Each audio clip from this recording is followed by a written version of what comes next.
guests stand up to receive His Excellency the President and the Commander-in-Chief.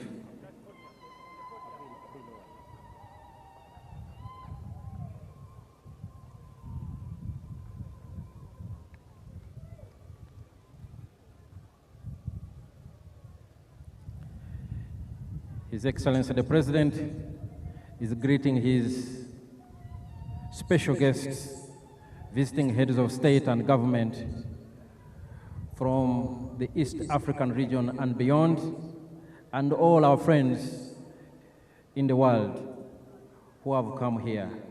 We are deeply honored by your presence, and we salute and appreciate your coming.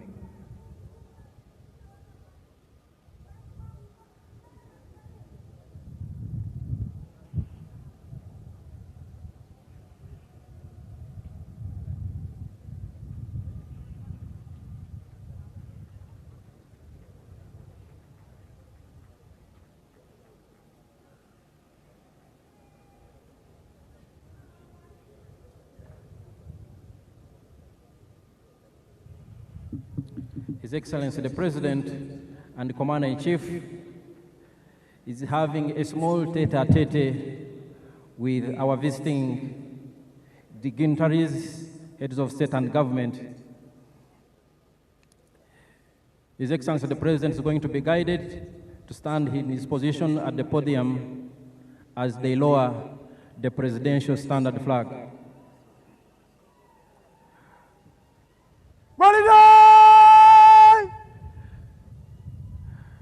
Parade Commander, His Excellency the President, is saying hello to his visiting guests.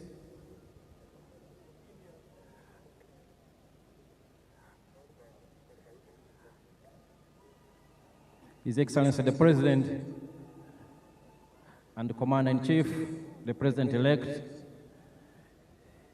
is still having a small tete-a-tete with our very distinguished visitors, heads of state and government, and other international delegations from all countries around the world. We are honored and deeply appreciate the presence of all those who have traveled from far and wide to join Ugandans and His Excellency the President-elect as he is sworn in for another historic term of office from 2026 to 2031. Ugandans have expressed their confidence in His Excellency's visionary leadership, and they granted him another popular mandate.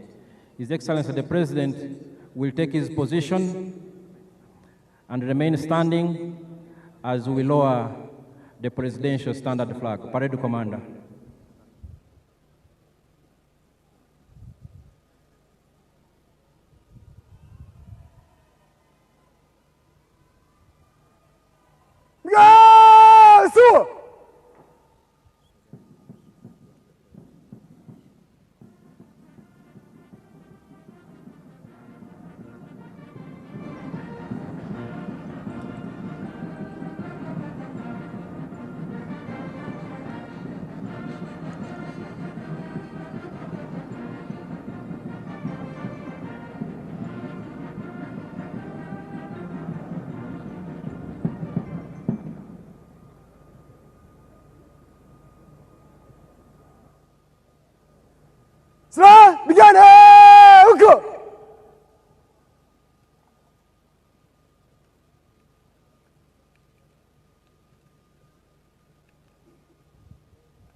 The lowering of the presidential standard flag.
Start, begin, go!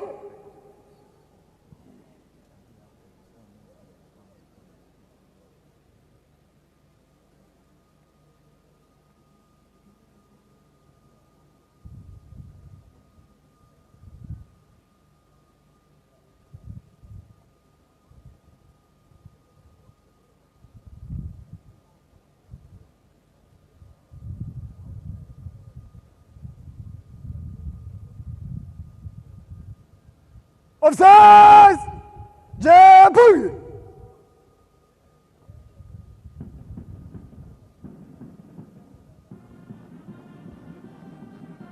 Your Excellencies and distinguished guests, ladies and gentlemen, what you've just seen has been the lowering of the presidential standard flag, marking the end of the current term of office of the NRM administration. Tarabusa bendera! Yapari! Muri! Lagaza! Marking the end of the NRM administration from 2021 to 2026. We will shortly embark on another one after the swearing-in processes. But first, we will have prayers by our distinguished eminent members of the clergy. Your Excellency, General Yoweri Kaguta Museveni, President-elect, Your Excellencies, visiting heads of state and government, distinguished ladies and gentlemen, allow me to introduce the directors of ceremonies for today's occasion. And the director of ceremonies is none other than Her Excellency Jessica Alupo, who shall be leading us through the swearing-in procedures. She is assisted by myself, Vincent Bajire, from the Ministry of Foreign Affairs, Colonel Chris Magezi of the UPDF, and Maurice Mugisha of the Uganda Broadcasting Corporation. With that, Your Excellency, allow me to invite the clergy to lead us in a prayer of invocation, and they'll be led by Right Reverend Associate Professor Fred Sheldon Mwesigwa, the Dean of the Province of the Church of Uganda, representing the Most Reverend Stephen Kazimba Mugalu, the Archbishop of the Church of Uganda. We shall also have His Eminence, Sheikh Shaban Ramadan Mobaje, the Mufti of Uganda, leading us in the prayers. You're welcome, gentlemen.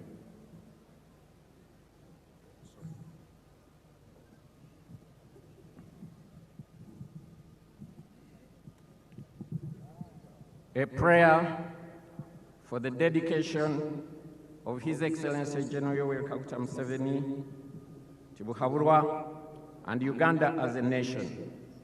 Let us pray. Our Heavenly Father and gracious Lord, our help in ages past and our hope for years to come, we gather today at a historical moment and event of witnessing the swearing-in ceremony of the 8th President of the Republic of Uganda, who is running for the 7th term in office, His Excellency General Yoweri Kaguta Museveni, following a presidential election in which he garnered an electoral victory of 71.65%. Oh Lord, your word in Isaiah 55, verse 8 says, your ways are not our ways. We can only say, your will be done. We thank you, dear Lord, for the healing and recovery of the First Lady, Mama Janet Museveni, and we continue to pray for her. And we thank you for the support she gave her husband during elections. We commit into your hands the First family, May you give them to good health, wisdom, and strength. Loving Father, we thank you for the Republic of Uganda as a nation that you have lavished your love upon, as exemplified by the different tribes that continue to live in harmony, the different religious and faith communities, the good soils for farming, minerals, oil and gas, the thriving flora and fauna, the beautiful climate that is conducive for habitation and production, but above all, the welcoming and genuine nature and character of Ugandans. It is this nation, dear Lord, which we as Christians, who comprise 84% of the population as per the 2024 census report, that we hereby dedicate, and at whose helm is His Excellency General Kaguta Museveni, whom we look to steer to greater heights of peace, unity, and progress. And lastly, dear Lord, we pray that you give wisdom to His Excellency the President, guided by you to identify the best of the best leaders who are hardworking, conscientious, trustworthy, and corruption-free, that will assist our cherished nation, Uganda, to make a leap forward in the middle-income status. I pray all this in the matchless name of our Lord and our precious Savior, Jesus Christ. And the peace of God, which passes all understanding, keep your hearts and minds in the knowledge and love of God and of His Son, Jesus Christ. And the blessing of God Almighty, Father, grant them integrity, humility, and sincerity in service. Inspire them to judge with justice, protect the rights of the people, uphold the trust placed upon them. O Allah, you said in the Holy Quran, Inna Allah ya'murukum an tu'addu al-amanati ila ahliha. Indeed, Allah commands you to render trust to whom they are due. And when you judge between people, to judge with justice. O Allah, guide Uganda to continued peace and stability. Extend your mercy to East Africa, to Africa and the world at large. Unite our people in cooperation and mutual respect. Remove division and conflict and replace them with harmony and brotherhood. O Allah, we pray to you to make Uganda a beacon of stability, East Africa a region of unity, and Africa a continent of strength and dignity. We pray all this in your mighty name. Amen. Thank you very much, the clergy. It is now my honor and privilege to invite Her Excellency Jessica Alupo Epel, who is our Director of Ceremonies, to come and take us through the swearing-in proceedings. You're welcome, Your Excellency.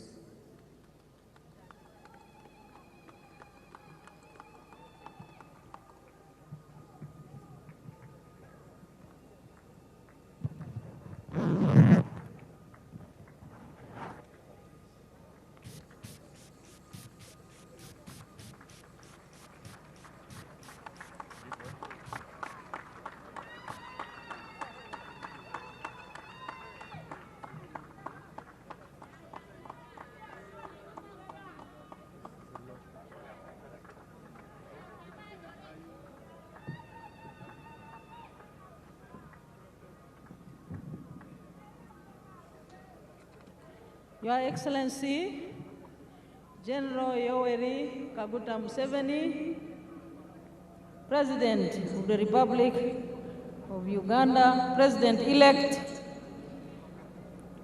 Your Excellencies, visiting heads of state and government, and other distinguished heads of delegations, the Right Honorable Speaker, Parliament of Uganda, and your colleagues, speakers of various national assemblies, who will be introduced later, the Right Honorable Chief Justice Flavian Zeija, the first National Vice Chairman of the National Resistance Movement,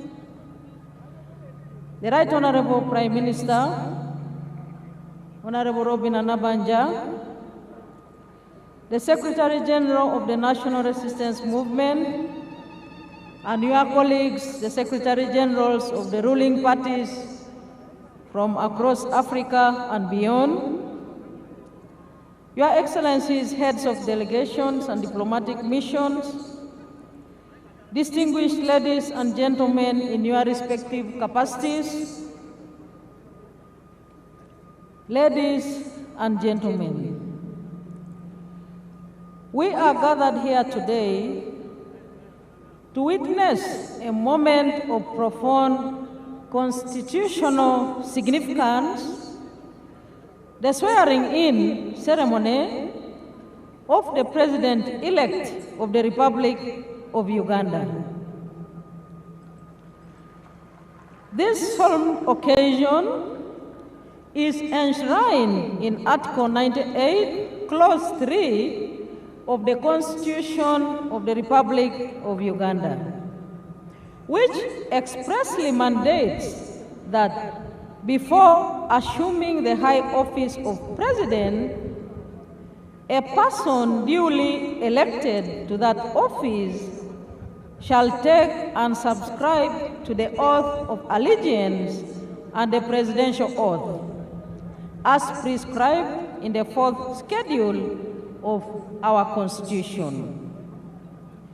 It is therefore in fulfillment of this sacred constitutional duty and honor of the democracy and the will of the people of Uganda that we convene here today to bear witness as the President-elect formally assumes the mantle of leadership of our great nation, Uganda.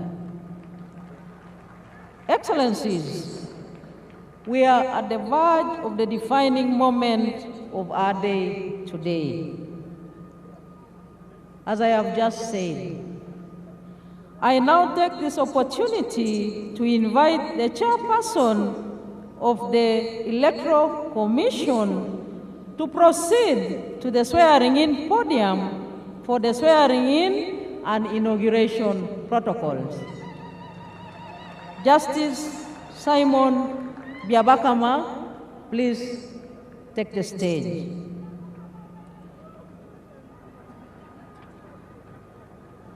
Excellencies, ladies and gentlemen, we are now at the commencement of the exact reason, the procedure of the exact reason why we are here.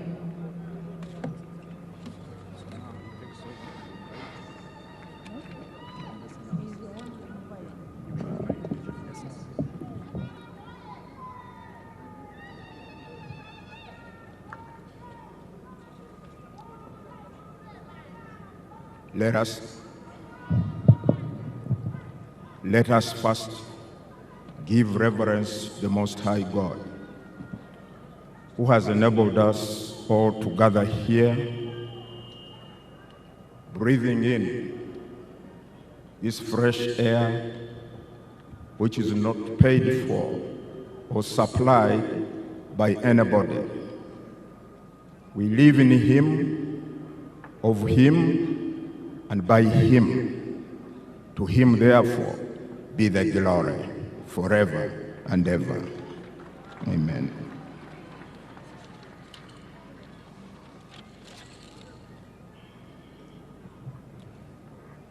The President-elect,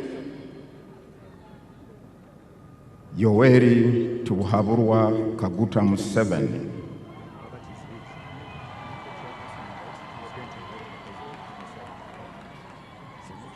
together with your entourage,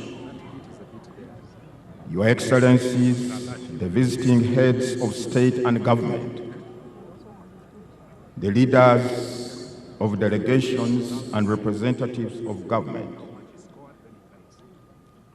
Your Excellencies, the former heads of state present, His Lordship, the Chief Justice of Uganda, and all the distinguished guests, ladies and gentlemen.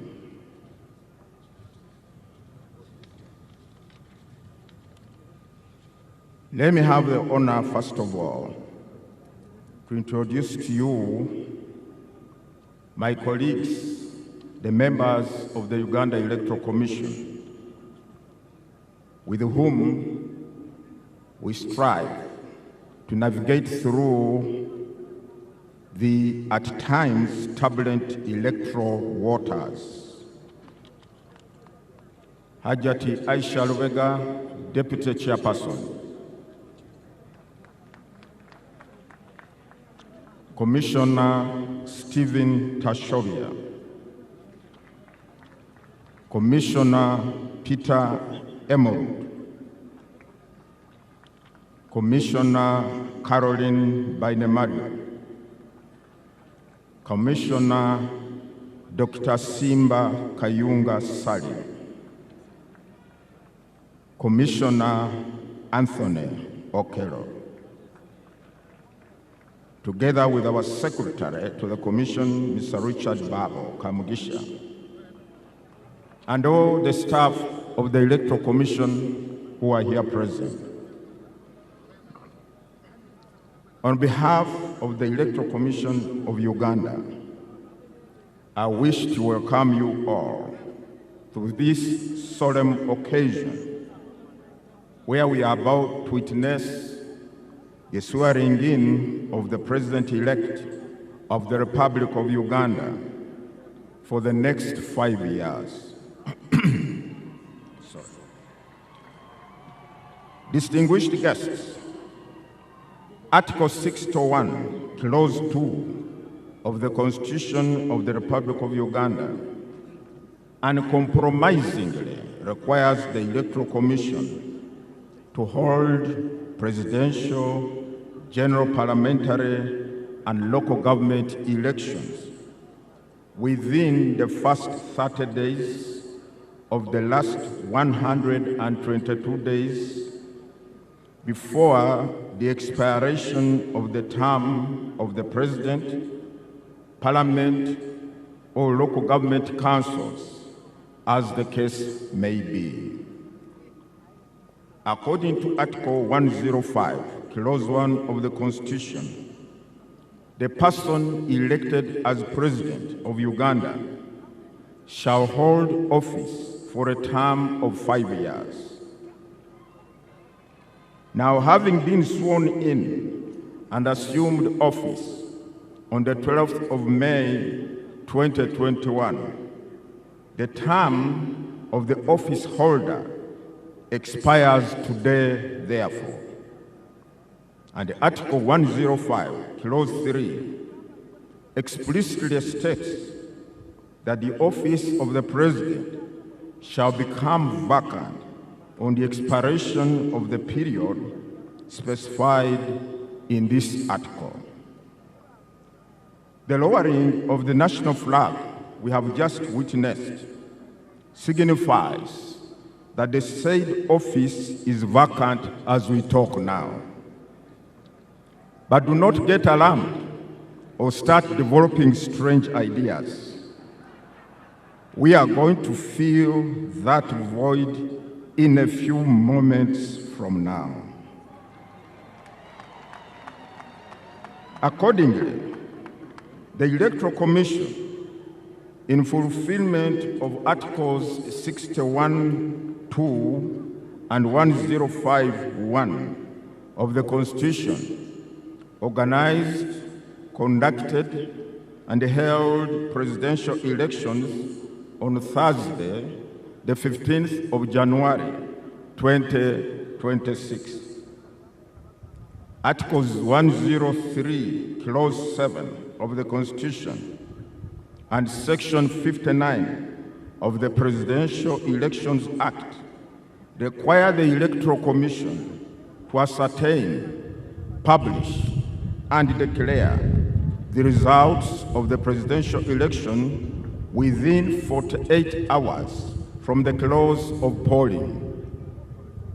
I'm glad to announce the Electoral Commission accomplished that onerous task on the 17th of January 2026 when it declared the final results. Let me unequivocally state it here that the Commission complied with all the requirements of the law regarding the handling of the results, right from the polling station to the district tally center and to the national tally center. From the declared results, candidate Yoweri Kaguta Museveni emerged as the winner, he having satisfied the requirements of Article 103, Clause 4 of the Constitution and Section 54, Subsection 4 of the Presidential Elections Act, which stipulate that, I quote, "A candidate shall not be declared elected as president unless the number of votes cast in favor of that candidate at the presidential election is more than 50% of the valid votes cast at the election." End of quote. Candidate Yoweri Kaguta Museveni obtained 71.6% of the valid votes cast, which was well over and above the 50% threshold, and was therefore declared elected president. I do congratulate you, candidate Yoweri Kaguta Museveni, for being elected President of the Republic of Uganda for another term.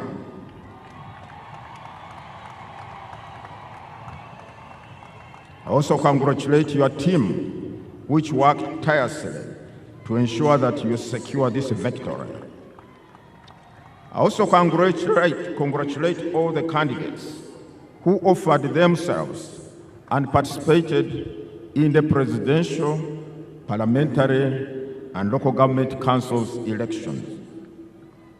On behalf of the Commission, I further extend our deep appreciation to all our esteemed stakeholders in the electoral process. These include the government, which wholly and fully funded all the electoral programs, the political parties and organizations that offered candidates and also participated in this process, the civil society organizations, education organizations, the media, our development partners, security agencies, election observers, religious leaders, cultural leaders, among others, for all the support and the various roles you played to ensure successful, peaceful conduct and conclusion of the general election. However, our greatest gratitude goes to all those persons who constitute the opening words of our Constitution, printed in capital letters, what? We, the people of Uganda. On the 15th of January 2026, the millions of citizens who are registered voters left their homes and proceeded to their respective polling stations. 50,739 stations scattered in all corners of the country for the singular purpose of exercising their sovereign power enshrined in Article 1 of the Constitution. The said article expressly states that, quote, "The people shall express their will and consent on who shall govern them and how they should be governed through regular, free and fair elections of their representatives or through referenda." End of quote. In so doing, the citizens of this country demonstrated their unflinching resolve and awareness that the destiny of this country lies solely in their hands. Further, that whatever the challenges or distortions on the democratic path, these can and shall always be resolved by Ugandans and here in this country. They rejected fear and embraced hope, realizing that the enormous potential available in this wonderfully gifted country can only be harnessed in an environment of peace and stability. They have therefore rejected any form of instability. It is for the said reasons that the people of Uganda maintained an environment of peace and tranquility, respecting one another as they calmly went about the business of casting their votes for the candidate of one's choice. I salute you, the citizens of this country, for enabling today's event to take place. Needless to say, if you are not going out to vote in those polling stations, we most probably, would not be here. And now, on behalf of the Electoral Commission, ladies and gentlemen, I have the honor to introduce to you all the President-elect, the one whom, out of 8 candidates, the people of Uganda preferred, Yoweri Kaguta Museveni. And I would ask him to step forward and come to the podium. Mr. President-elect, can you please come to the podium?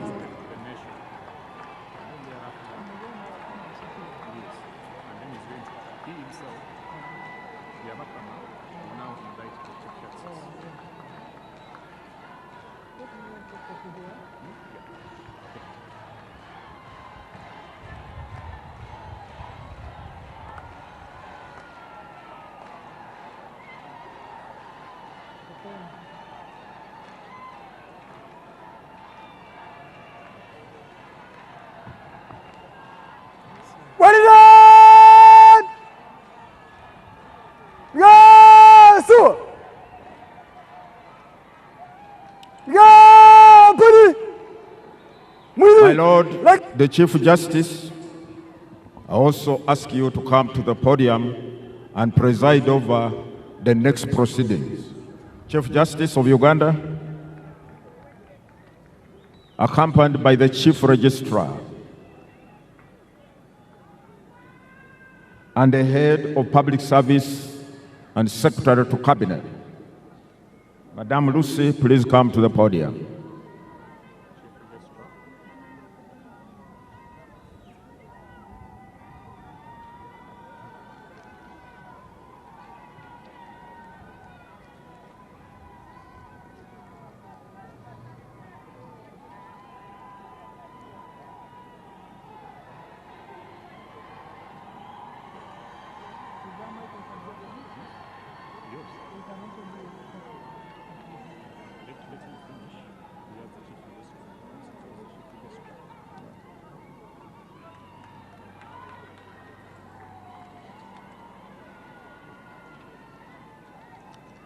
Your Lordship, the Chief Justice of Uganda, I hereby present to you Yoweri Kaguta Museveni,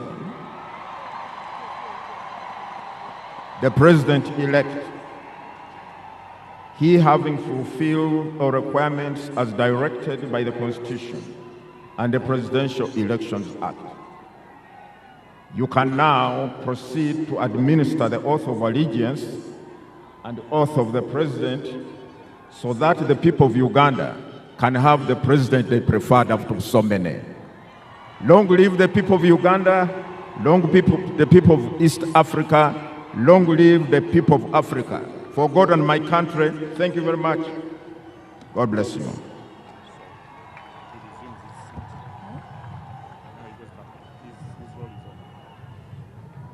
President! Yes!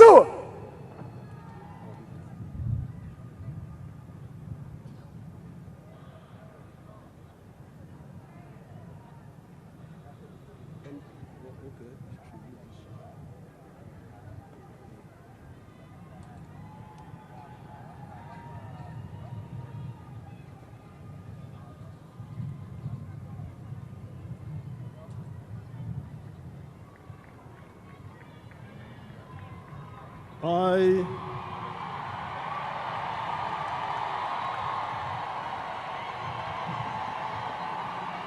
Yoweri Kaguta Museveni, swear in the name of the Almighty God that I will be faithful and bear true allegiance to the Republic of Uganda, and that I will preserve, protect, and defend the Constitution. So help me God.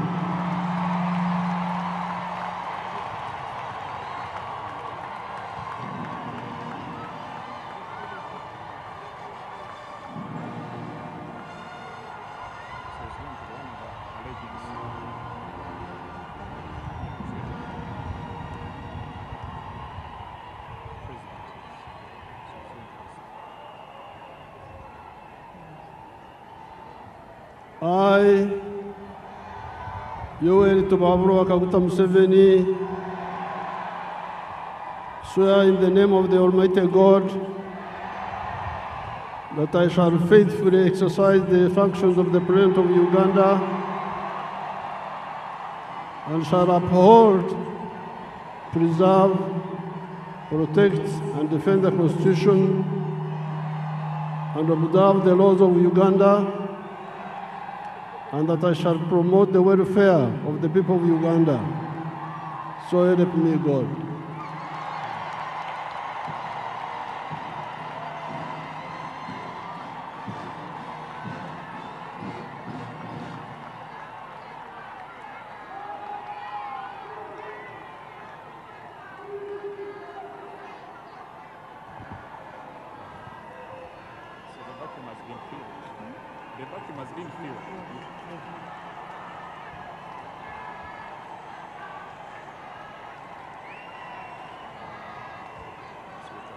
His Excellency the President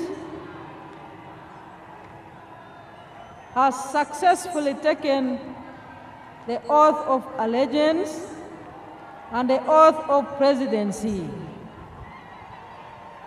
He is now signing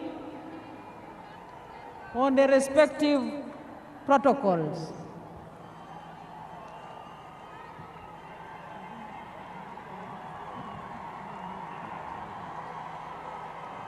Excellencies, invited guests, ladies and gentlemen, we now have a new president.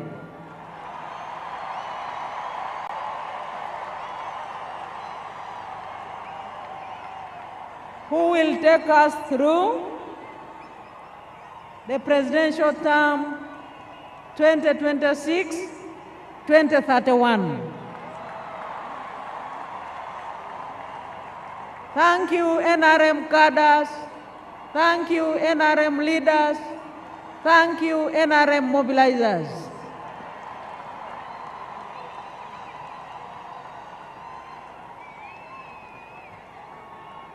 His Excellency the President is signing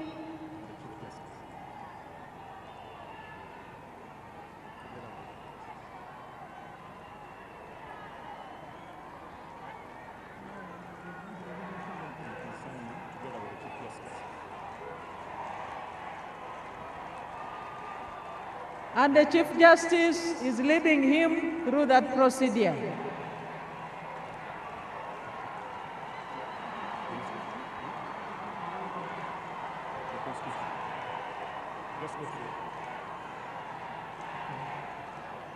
His Excellency the President will now receive the instruments of power of the Republic of Uganda. He has received the Constitution. His Excellency is now receiving the national flag. Those are the instruments of power.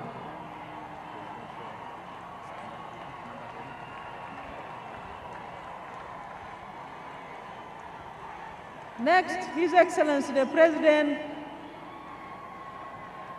is going to receive the Presidential Standard Flag.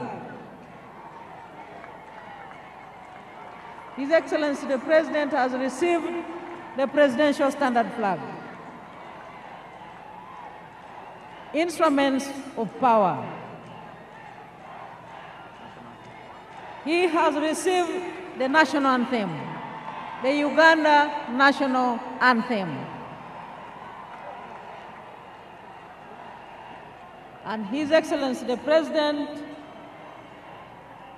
is now receiving the National Coat of Arms. The National Coat of Arms. And he is, last but not least, receiving the public seal.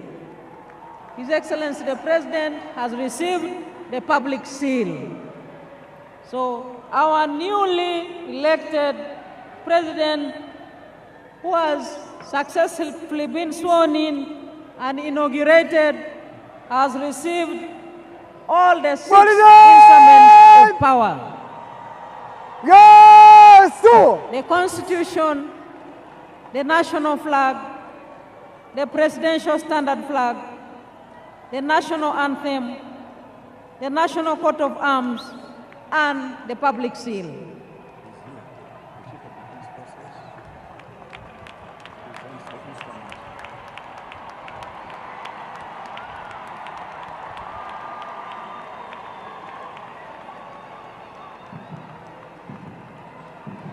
He has also received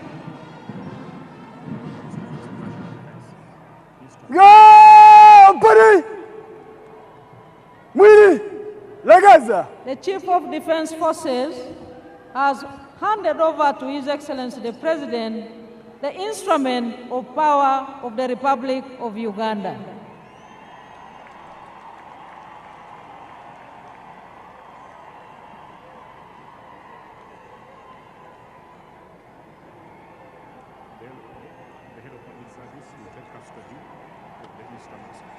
The head of public service is the custodian of the instruments of power, and they have indeed been handed over to her.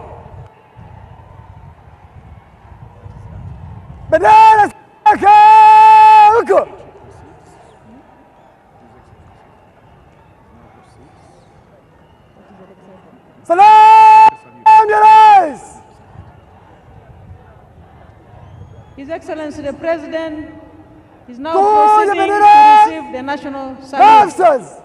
Parade Commander.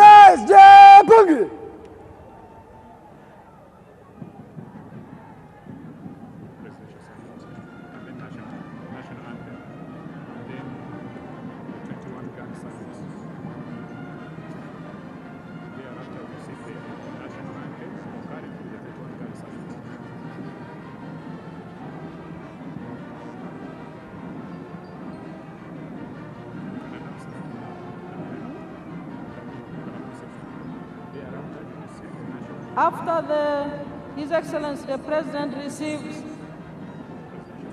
the presidential salute, we shall have the national anthem concurrently with the 21-gun salute. Parade Commander.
Mapigano huko.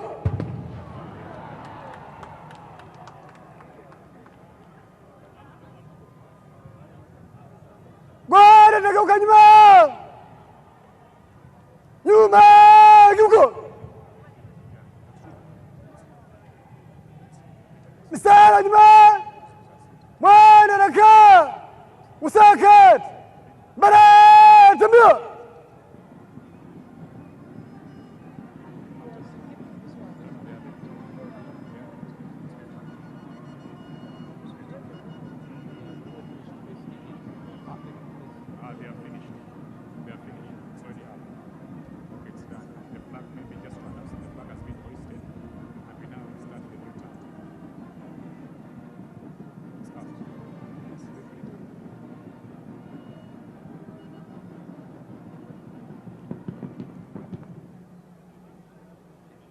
Mstari nyuma. Nyuma huko. Usakat. Salam ya Rais. Heshima tu. Tulia.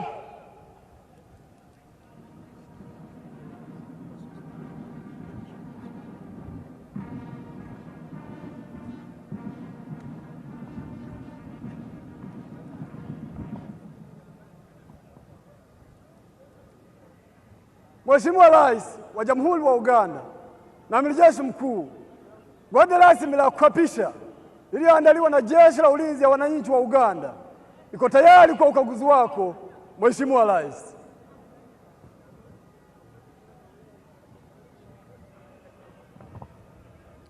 His Excellency the President is now proceeding to inspect the parade for the first time as the newly inaugurated President of the Republic of Uganda. Excellencies, the presidential standard flag was earlier lowered, but it has now been hoisted, marking the beginning of the presidential term 2026-2031.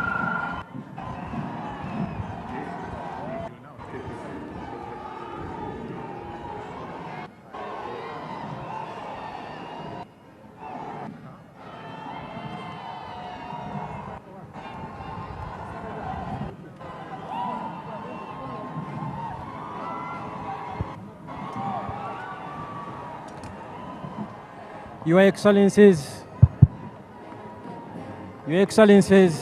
distinguished guests, ladies and gentlemen, a very big round of applause to Her Excellency, the Vice President, Honorable Jessica Lupo, for managing very well that segment of the program. We earlier on saw the President take the oath of allegiance, the oath of the President, and then receive the instruments of power of the Republic of Uganda. He also received the instruments of national defense from the Chief of Defense Forces and Senior Presidential Advisor, Special Operations General Kaine, and those included the shield and the scimitar or the general's sword, and they were well received, and we now have the President fully in charge as willed by the majority of the people of Uganda on 15th January 2026. His Excellency the President is inspecting the parade, which is now in the Alpha and Omega formation for the first time as President in the new term 2026-2031. His Excellency the President and the Commander-in-Chief is accompanied by the Chief of Defense Forces and Senior Presidential Advisor for Special Operations, General Kaine, and the Parade Commander, Brigadier General John Bosco Asinguza.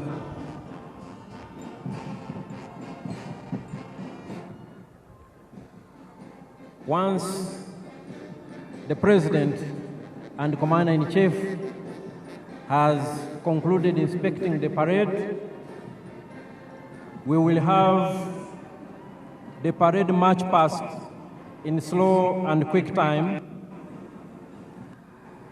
and also an arms display of selected UPDF arms. They will join in after the parade has marched past in a quick time. And the UPDF arms expected to join the parade are the UPDF paratroopers under the Special Forces Command, the Artillery Division, the Motorized Infantry Division, some of our anti-aircraft systems, and finally, by some platforms of the Uganda People's Defense Air Force.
The newly sworn-in President of the Republic of Uganda for the new term 2026-2031 is still inspecting the parade.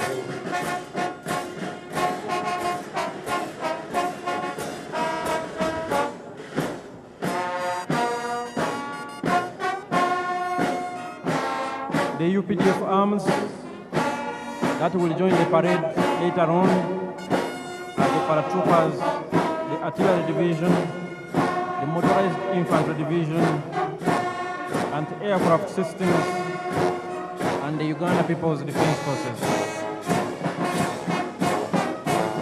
The Uganda People's Defense Forces will have, the Uganda People's Defense Air Forces will have the Cobra formation, composed of helicopters, the Sparrow formation, the Eagle formation,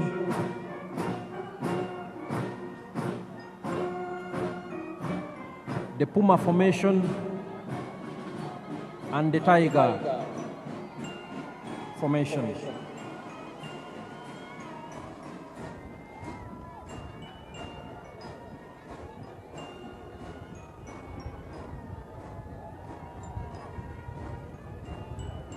His Excellency the President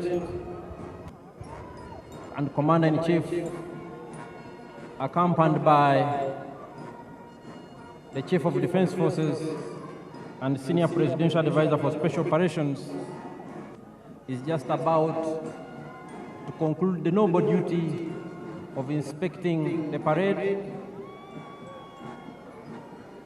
as Commander-in-Chief for the first time in the new administration that will run from this day, May 12, 2026, to May 12, 2031.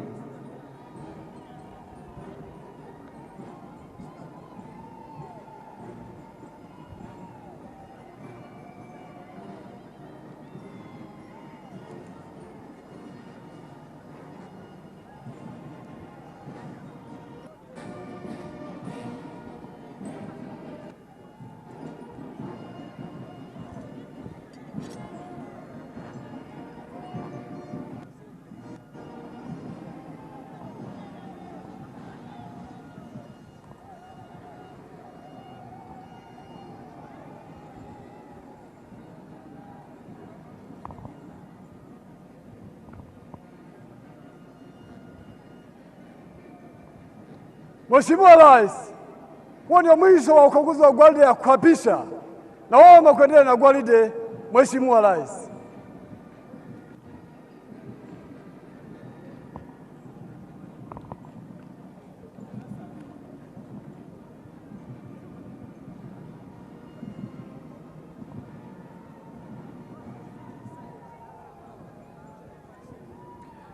Your Excellencies, distinguished guests, ladies and gentlemen, His Excellency the President-elect, now sworn-in President of the Republic of Uganda and Commander-in-Chief of the UPDF, has finished inspecting the parade. He will shortly be ushered into his position, and then we will have the parade march in slow and quick time, followed by arms display elements that will also participate in the parade. And thereafter, the parade will march in review order.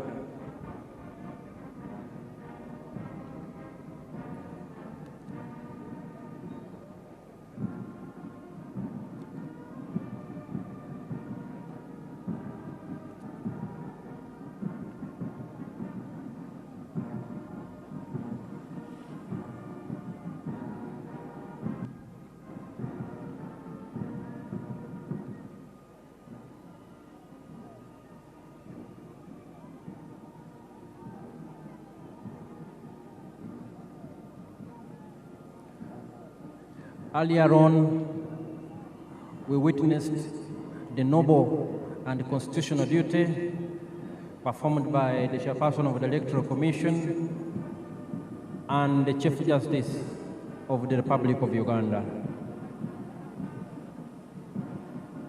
We also thank Her Excellency the Vice President for managing that part of the program very well.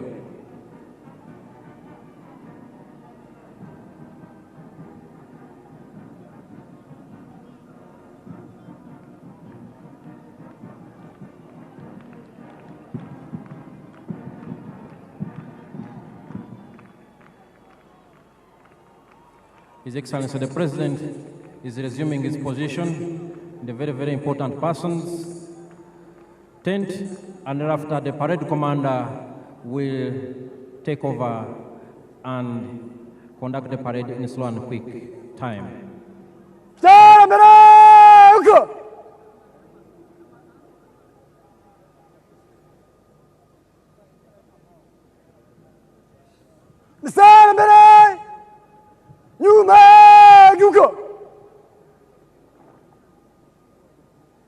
Mistari nyuma, mwende raka, usawa kat, mbare tumia.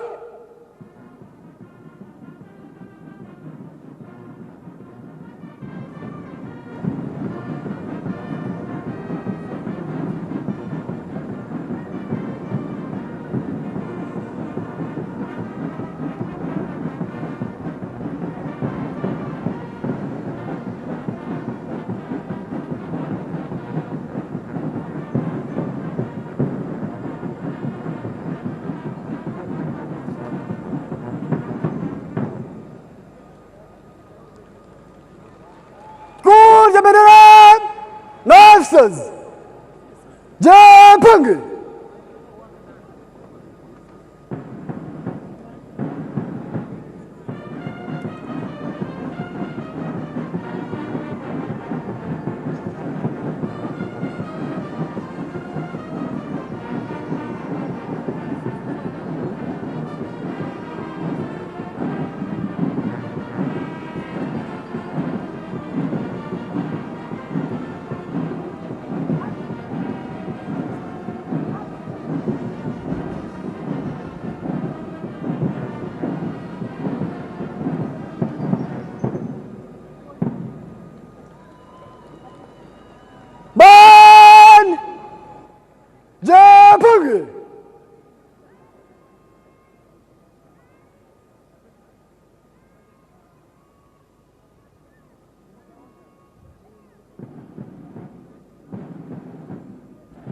the parade commander, Brigadier General John Bosco Kasinguza, has invited the brass band composed of the UPDF, the Uganda Police, and the Uganda Prison Service to assume their position as the parade prepares for the march past in slow and quick time.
Napita mbele kwa heshima, kwa mwendo wa pole na mwendo wa haraka. Kikundi cha kwanza chuongoza kwa ujumla, chapa miguu.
Your Excellencies and distinguished guests, the color party is right in front of the dais, and we salute the color party.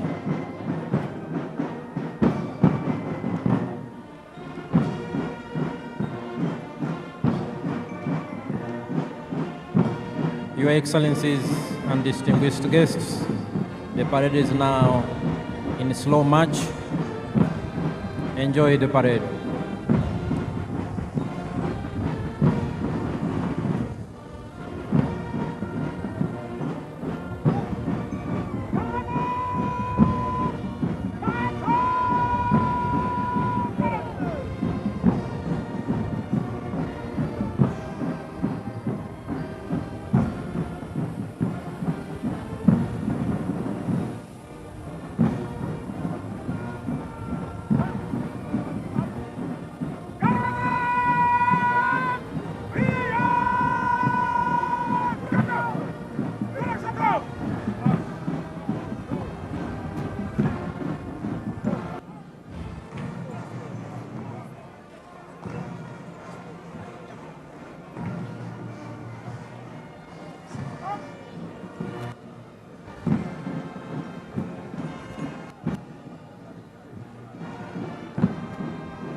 Your Excellencies and distinguished guests, the parade has switched to quick march.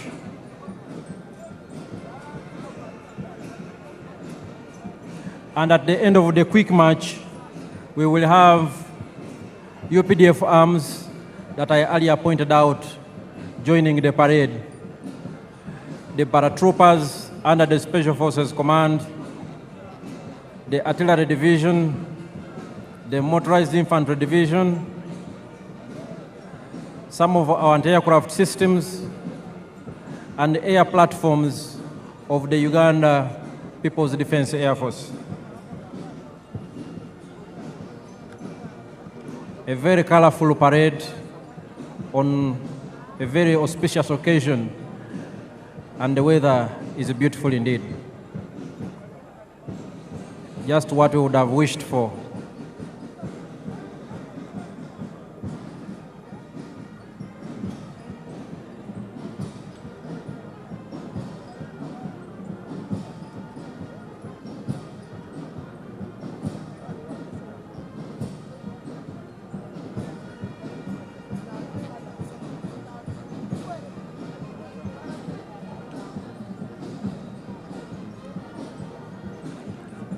The color party is right here with us in quick march.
Your Excellencies, distinguished guests, ladies and gentlemen, like I had earlier alerted you, the parade is now being joined by UPDF arms. We will have the paratroopers land on these grounds anytime from now. But in the meantime, the arms display is led by the UPDF Artillery Division.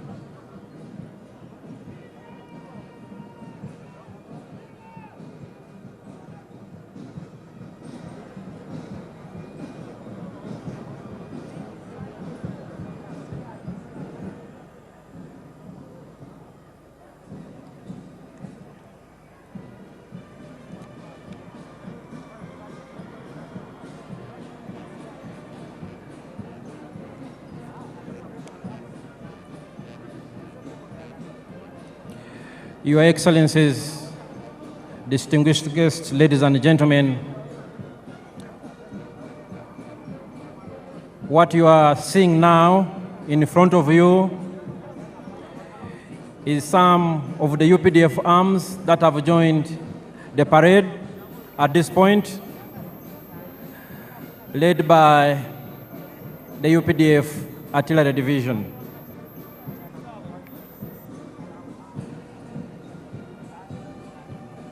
Your Excellencies and distinguished guests, the story of the UPDF has been told for a long time, but every time the story is as fascinating to listen to as the first time. The UPDF traces its humble beginnings to the National Resistance Army, a small guerrilla force that launched a protracted people's struggle in February 1981 under the indefatigable leadership and visionary leader of the resistance, General Yoweri Kaguta Museveni. This was a small and tiny group of fighters, 42 in number, 27 armed, which attacked Kabamba on February 6, 1981. In 1986, the NRA became the National Army, and upon the adoption of the 1995 Constitution, was renamed the Uganda People's Defense Forces. The NRA, now UPDF, has transformed over the years, and these are some of the very modern equipment in the possession of the Uganda People's Defense Forces that has ensured we keep the peace and security in our country and contribute to regional peace and stabilization operations. Your Excellencies and distinguished guests, in front of you are still elements of the UPDF Artillery Division.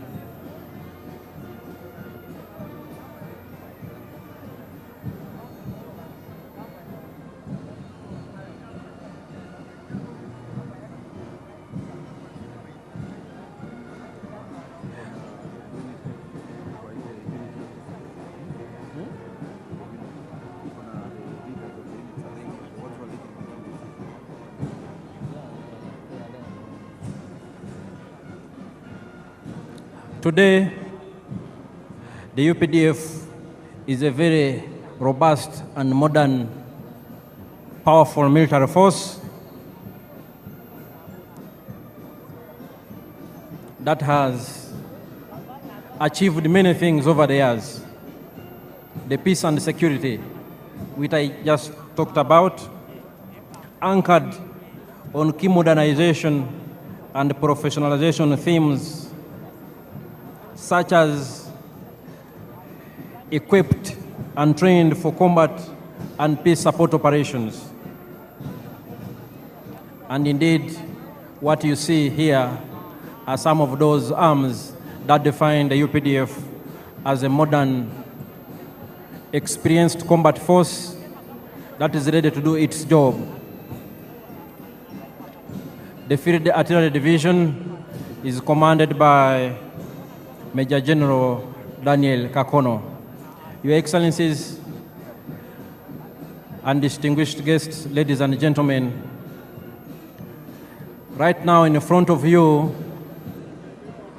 are elements of the motorized infantry division of the Uganda People's Defense Forces.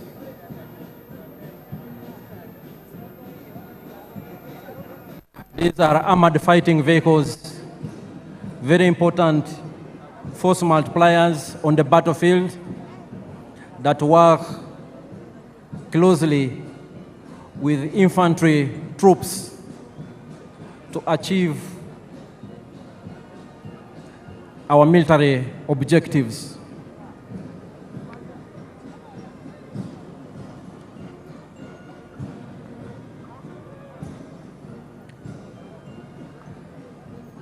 These are elements of the Motorized Infantry Division. The UPDF is equipped and trained for combat, and we are ready for any assignment as guided by the President and the Commander-in-Chief. The UPDF has also greatly enhanced its rapid deployment capability and our ability to sustain the tempo of operations in any environment. As you can see, the different arms of the UPDF imply the UPDF's well-attained capability to conduct joint combined operations, enhancing our interoperability between the different services and arms, and ensuring we keep at pace with modern technology systems. Your Excellencies, ladies and gentlemen, these are still elements of the UPDF Motorized Infantry Division.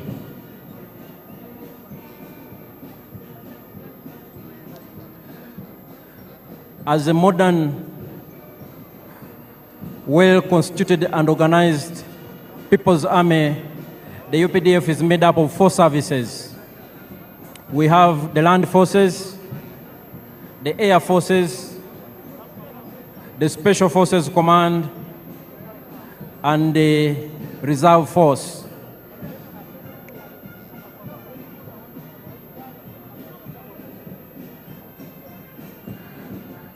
The UPDF Artillery Division and the Motorized Infantry Division are ground-based force multipliers that support the infantry to decisively achieve their military objective.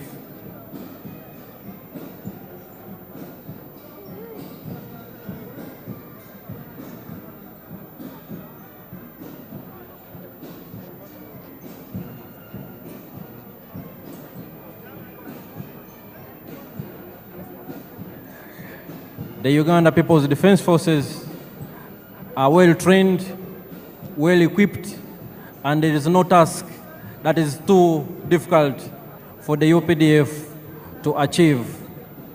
Indeed, as a reminder, and especially as information for some of our visitors today, the NRA, now Uganda People's Defense Forces, since the 1995 Constitution, has decisively defeated close to 30 insurgent groups that sought to destabilize the hard-won peace and stability in our country. We are aware that our immediate post-independence history was nothing but volatile, a period of great instability that was characterized by military dictatorships and governments of the day that had no respect for human rights,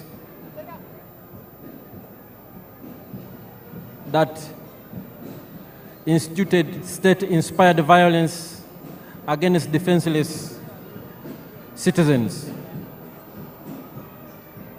And as the Motorized Infantry Division concluded their march past, we are now joined, Your Excellencies and distinguished guests, by some of the UPDF anti-aircraft systems that have now also joined the parade.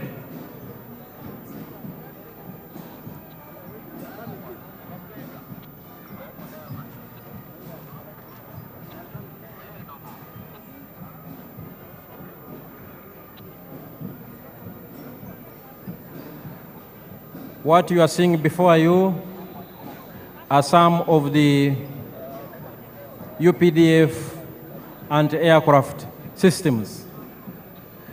They supplement the efforts of the Uganda People's Defense Air Force to keep Uganda's airspace safe and secure, and to engage from the ground hostile objects in the air within the territory of the Republic of Uganda.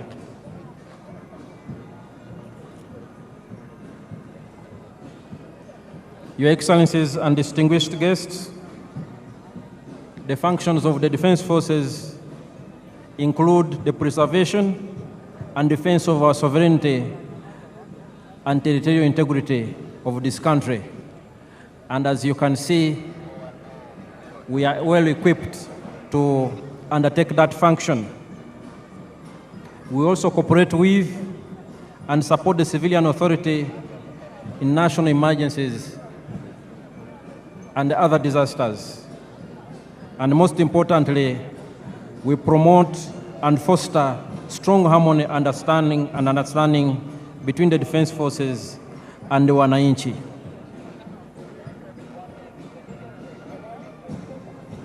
Your Excellencies, before you are still some of the systems of the Uganda People's Defense Forces and aircraft capabilities. They are part of this parade.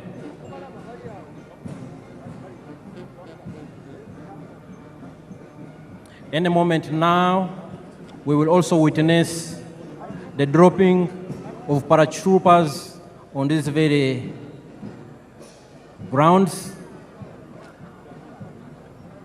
The other arm of the UPDF, the Uganda People's Defense Air Force, will also join the parade any moment from now, approaching these parade grounds from the eastern direction.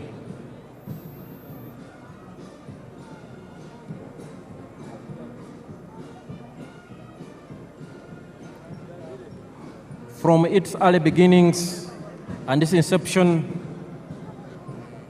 the UPDF has been built on a strong foundation of discipline, ethics, and accountability. We respect the rule of law, we respect human rights, and we adhere to our military code of conduct. And those who fail to keep pace with the laws of Uganda and those of the military, we have our justice systems that ensure we remain a disciplined and accountable force. And perhaps our strongest and most important force multiplier is our strong civil-military cooperation. The UPDF is because of the strong support we get from the wananchi, but also quite significant has been the consistent and visionary support and the guidance of His Excellency the President and the Commander-in-Chief, General Yoweri Kaguta Museveni, that has turned us into what we are. Your Excellencies and distinguished guests here, our paratroopers are already airborne. Our paratroopers are already airborne, and they will be landing on these very grounds. In 1986, and even in the 1990s, the UPDF did not have any special forces, let alone paratroopers to talk about. This one's up with you, obstructing the people there so they can come down. And in this respect, I want to salute the Chief of Defense Forces and Senior Presidential Advisor, General Rugaba, who was for a long time the commander of the Special Forces Command and who oversaw the development and improved capability of Uganda's Special Forces and the paratroopers whom we are about to see land on these very, very special ceremonial grounds here at Kololo. Our paratroopers are already airborne. Those who have and still possess good sight have probably already seen some, and they are descending here in a very controlled and orderly fashion. These are your own sons and daughters, paratroopers a very important element of the Special Forces Command.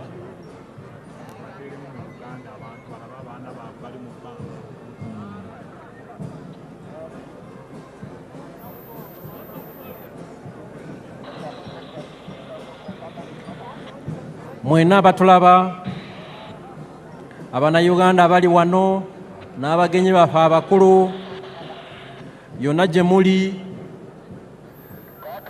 tuli ku mukolo wano e Kololo Ceremonial Grounds, mukolo mukulu, mukolo munene ogubadde gw'okulayiza omukulembeze w'eggwanga ayalondebwa n'Abannayuganda mu ngeri nnene nnyo ng'ayina 71.65% ey'obululu bwonna. Paredi yaffe eyeggatiddwako n'ebimu ebibinja ebikulu ebya UPDF okubadde Artillery Division edduumirwa Major General Daniel Kakono, the Motorized Infantry Division edduumirwa Major General Charles Byanyima, UPDF anti-aircraft systems ezidduumirwa Brigadier General Kasawuli, aba paratroopers, aba UPDF abadduumirwa Special Forces Command, Commander wa Special Forces gyali wano Major General David Mugisha ng'ayambibwako mumyuka we Brigadier General Asaf Nyakikuru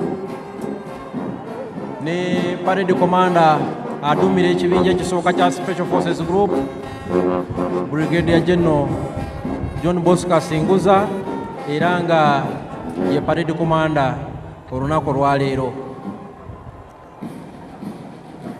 UPDF ezimbye obukugu n'obumalirivu nti tusobola okukuuma eggwanga lyaffe bulungi. So waliwo omu paratrooper alandinze wano munamaje owa UPDF atuuse avudde mu bbanga. Buno bwe bukugu bwe tugamba obwa UPDF bwerina era nga ebibinja bino byonna ebya UPDF bikolaganira wamu okulaba nti tukuuma eddembe mu ggwanga lyaffe ne mu operation zonna ze tubeeramu mu mirirwana gyaffe okulaba nti tulina eddembe mu nsi yaffe n'abalirwana baffe. UPDF twagala si ggwanga lyokka naye tulina n'obuvunaanyizibwa bw'okulaba nti tukolera wamu nga Afrika okukuuma eddembe n'okulaakulanya kontinenti yaffe eya Afrika.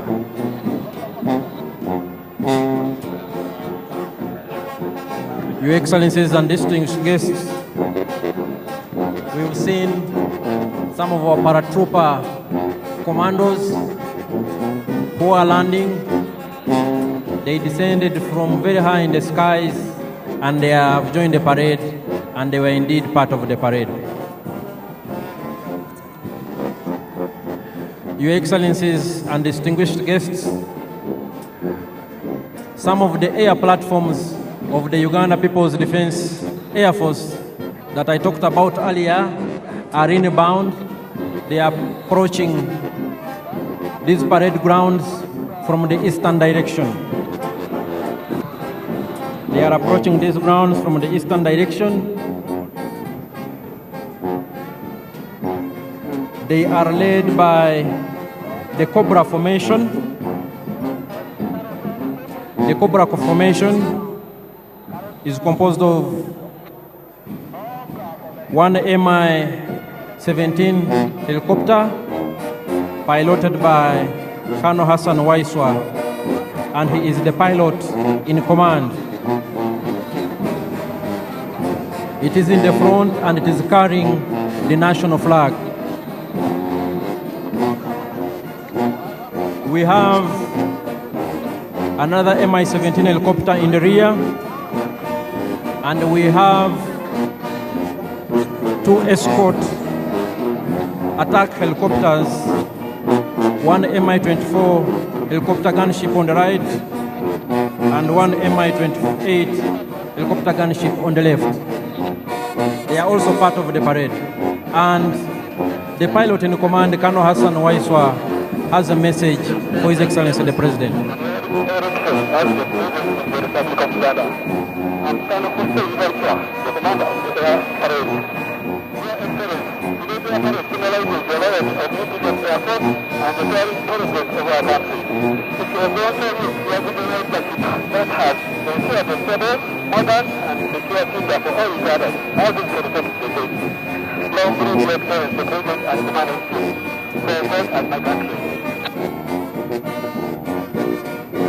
That was Colonel Hassan Waiswa. He has congratulated His Excellency the President for assuming the highest office in the land. Your Excellencies and distinguished guests, ladies and gentlemen, the different arms on display of the Uganda People's Defense Forces indicate our acquired capabilities to engage in joint combined operations. These elements work together to achieve one military objective. Here we have the helicopters in cobra formation.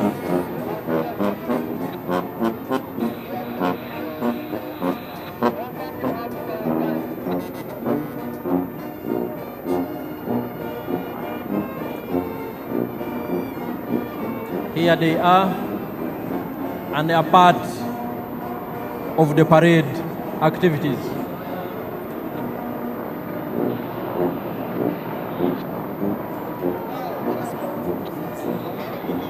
Your Excellencies and distinguished guests, the cobra formation is followed by the sparrow formation.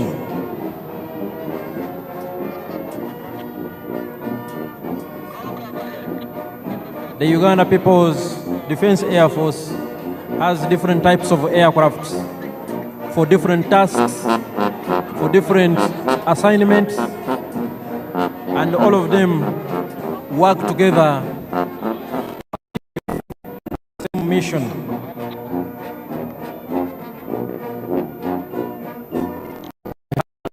Aircraft. We have combat aircrafts of all types. We have surveillance aircraft of all types.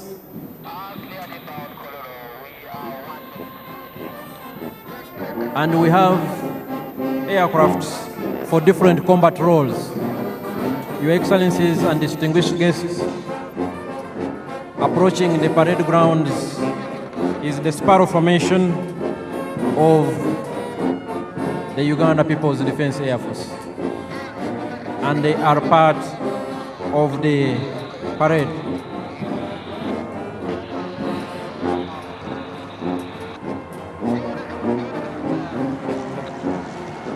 The parade is still ongoing with the participation of these select UPDF arms, and right now what we are watching before us is the Uganda People's Defense Air Force platforms. The sparrow formation is followed by the eagle formation. All these aircrafts, ladies and gentlemen, are piloted by Ugandan pilots, well trained, they know their job, and all Ugandans, wherever you are, you should be very proud of what your sons and daughters have been able to achieve. For instance, the pilot in command is Colonel Hassan Waiswa, a senior pilot.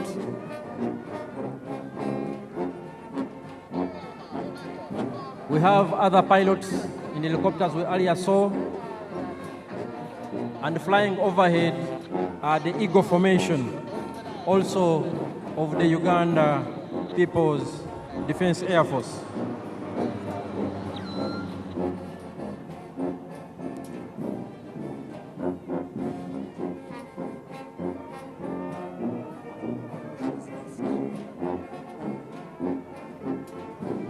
Your Excellencies and distinguished guests, next on display from the Uganda People's Defense Air Force is the Puma Formation.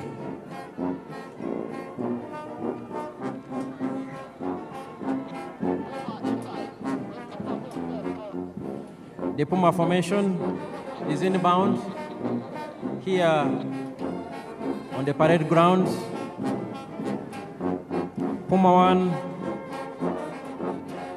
piloted by Captain Nathan Mwebaza, the pilot in command. Puma 2, piloted by Captain Ronald Baluku, the pilot in command. Puma 3, piloted by Captain Ronald Bogere, pilot in command. And Puma 4, piloted by Captain Stephen Bainomujisa, the pilot in command. And here they are. Puma Formation.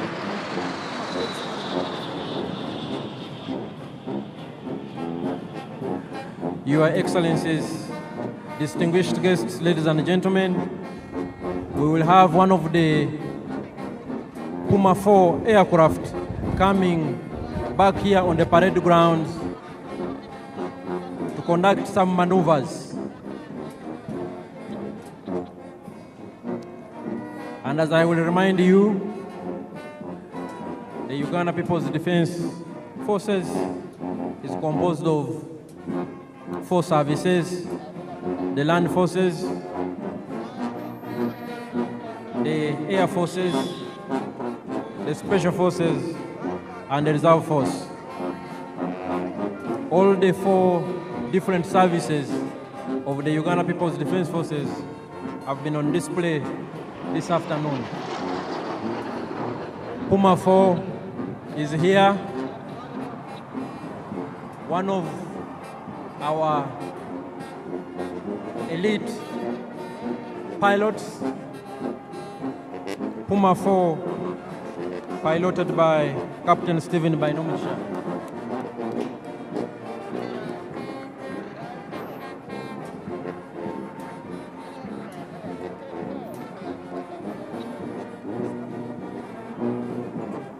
Puma 4 is coming for one more round.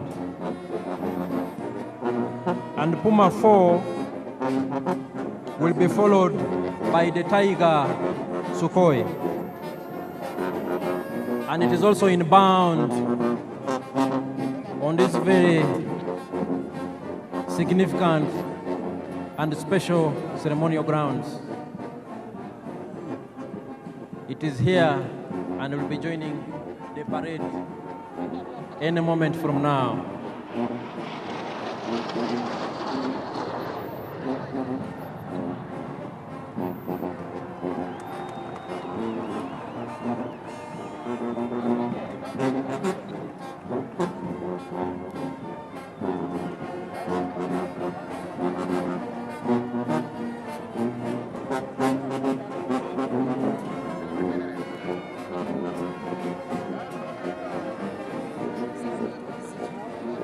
Puma 4 is coming to exit and will be followed by the Tiger Sukhoi.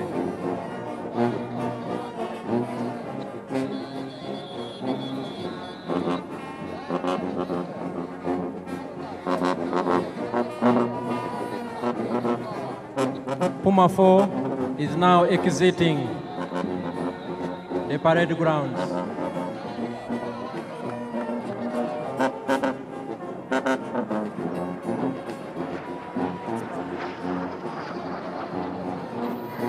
Quite impressive indeed. Your Excellencies, ladies and gentlemen, we will now have the last presentation from the Uganda People's Defense Air Force, the Tiger Sukhoi, and here it is on the parade grounds.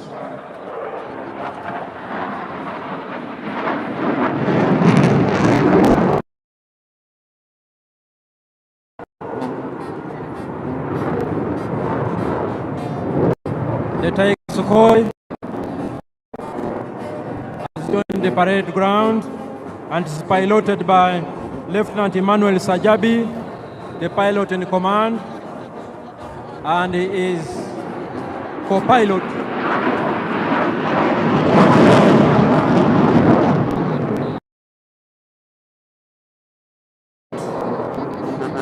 is Lieutenant Sam Nkwasibwe.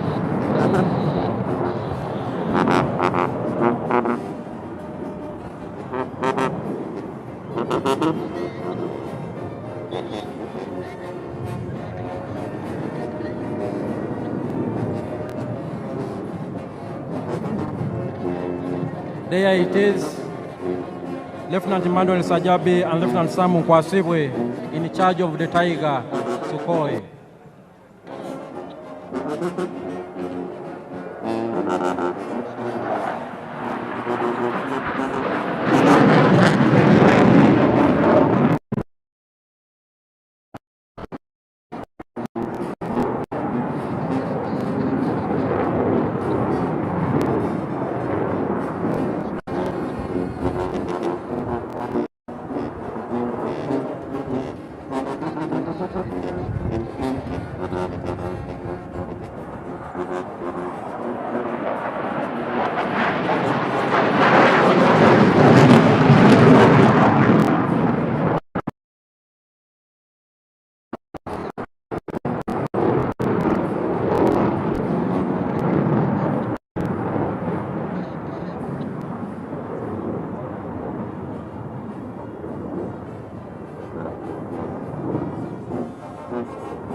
The Tiger Sukhoi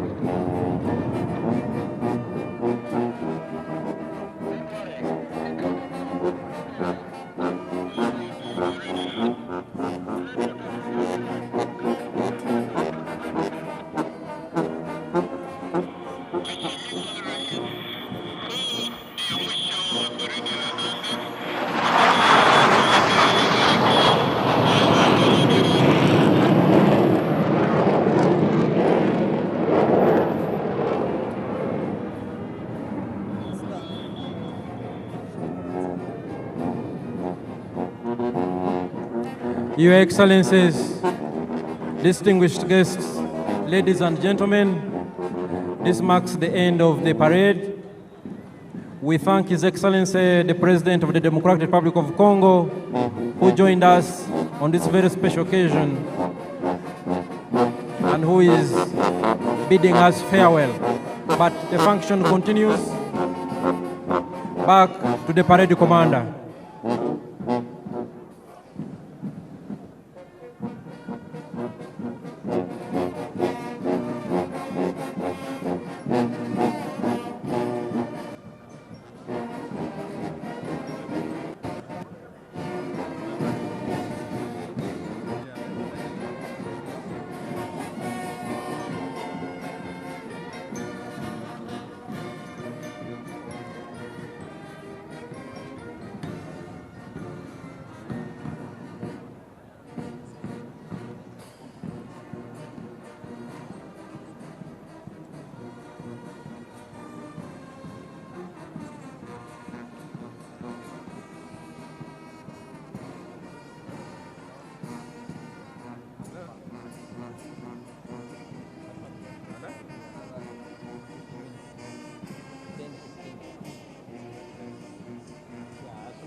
Your Excellencies and distinguished guests, that was the full UPDF parade.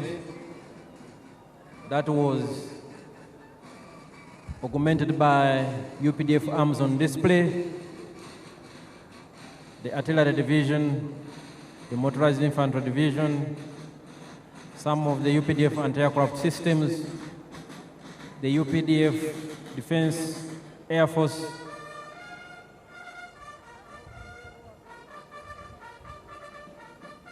the UPDF Defense Forces Air Force, and the paratroopers under the Special Forces Command.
Komando haraka, usawa wakati, timia.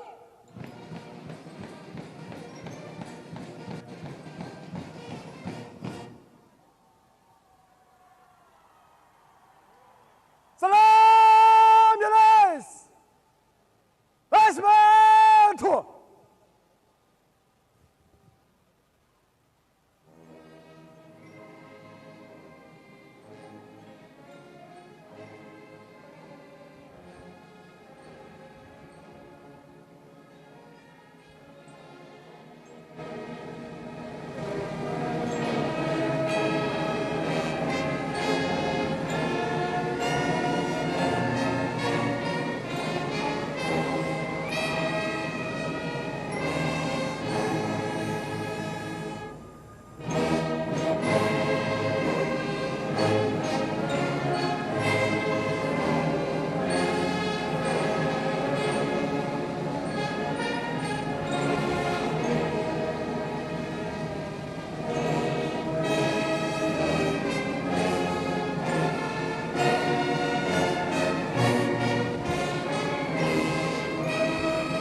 kafia chichwana tu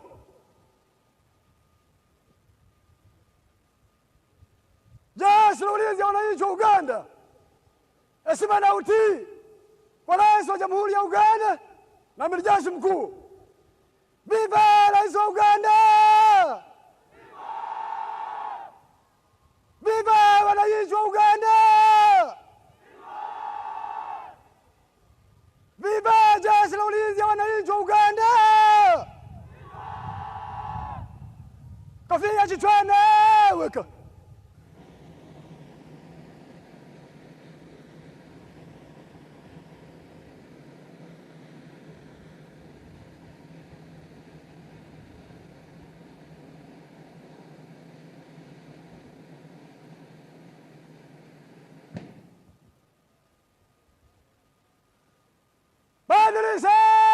Kina.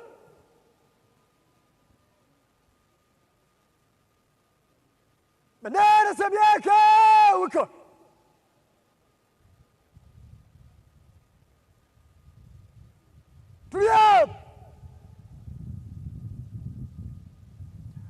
The parade commander, Brigadier General John Bosco Asinguza, is coming to ask for permission from His Excellency the President to remove the color party. Mheshimiwa Rais, huo ndio mwisho wa gwaride. Naomba kutoa bendera uwanjani, Mheshimiwa Rais.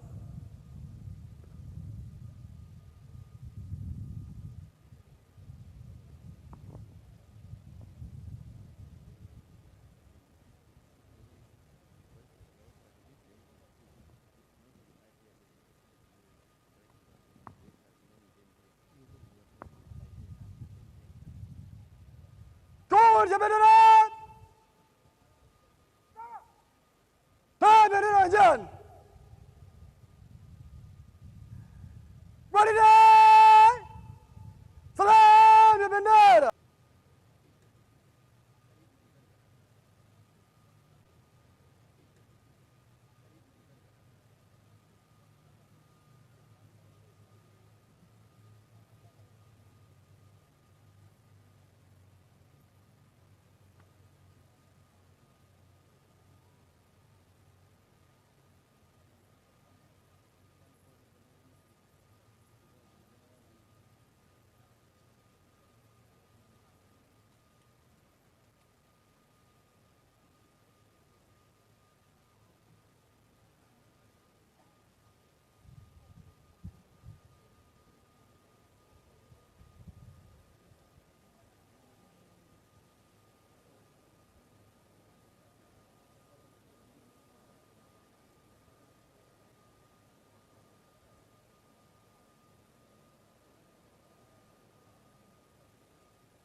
Your Excellencies and distinguished guests, the President and Commander-in-Chief, General Yoweri Kaguta Museveni, granted permission to the parade commander, Brigadier General John Bosco Asinguza, to march off the colors from the parade.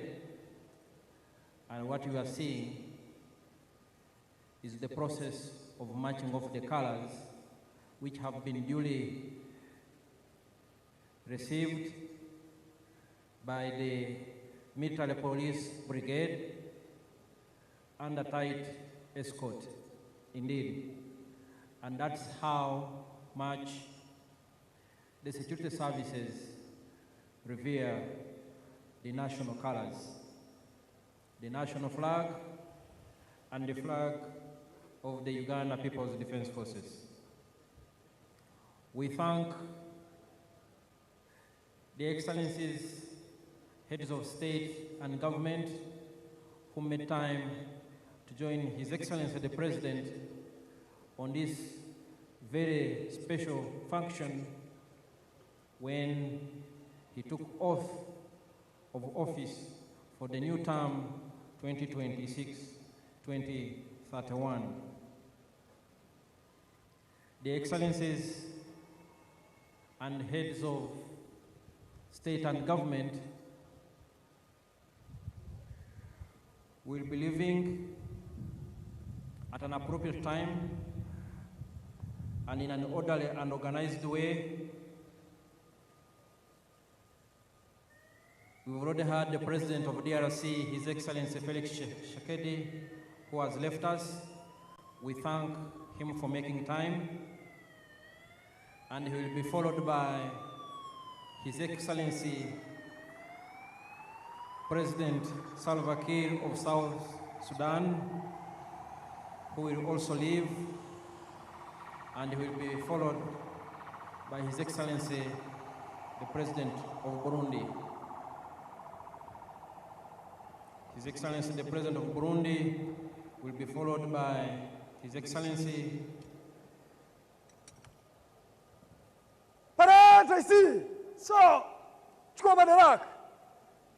the President of Togo,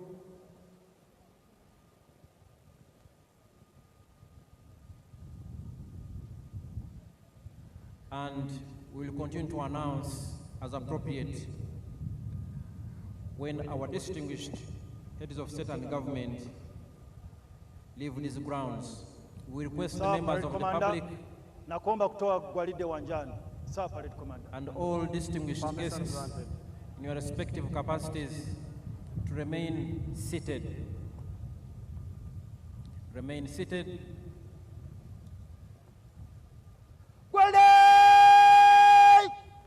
Gwanda tatoka wanjani kwa mwendo wa rafu usawa clear kwa ujumla clear go. Congratulations, Parade Commander Brigadier General John Bosco Kasinguza, for a job well done. A big round of applause. He has now handed over the parade to the parade second in command, Colonel Stuart Agawa. Colonel Stuart Agawa, who will now proceed to march off the parade from the parade square.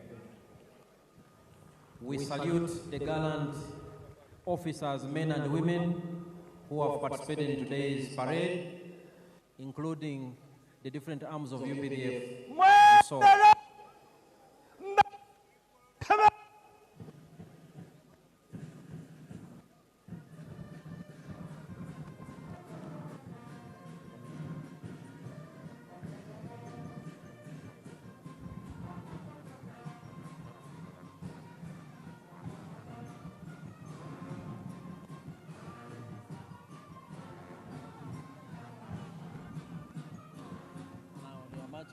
after that, there will be, yeah. Congratulations. Huh? Congratulations. And then invite His Excellency to recognize the heads of state, and then address the nation. Introduces. And she introduces. Shall follow the proclamations. Your Excellencies and distinguished guests, ladies and gentlemen, a big round of applause to the officers, men and women, who have given us a very colorful parade performance. Thank you very much. I will now hand over back to my co-MC, the Permanent Secretary and Minister of Foreign Affairs, Honorable Vincent Vajire, who will in turn invite the Director of Ceremonies, Her Excellency, the Vice President, Honorable Jessica Alupo. Over to you, Honorable Vincent Vajire.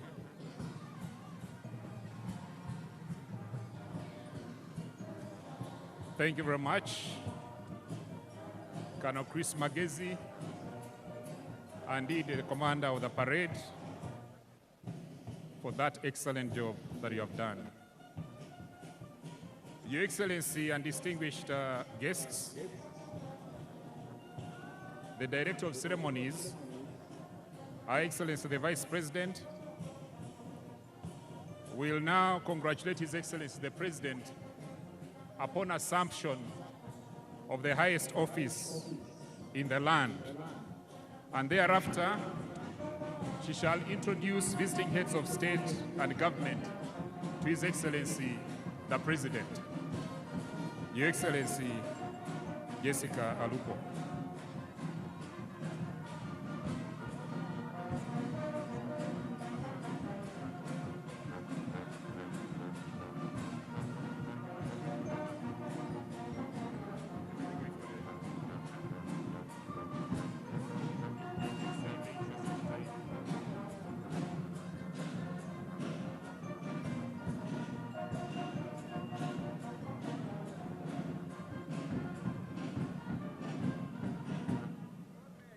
Your Excellency,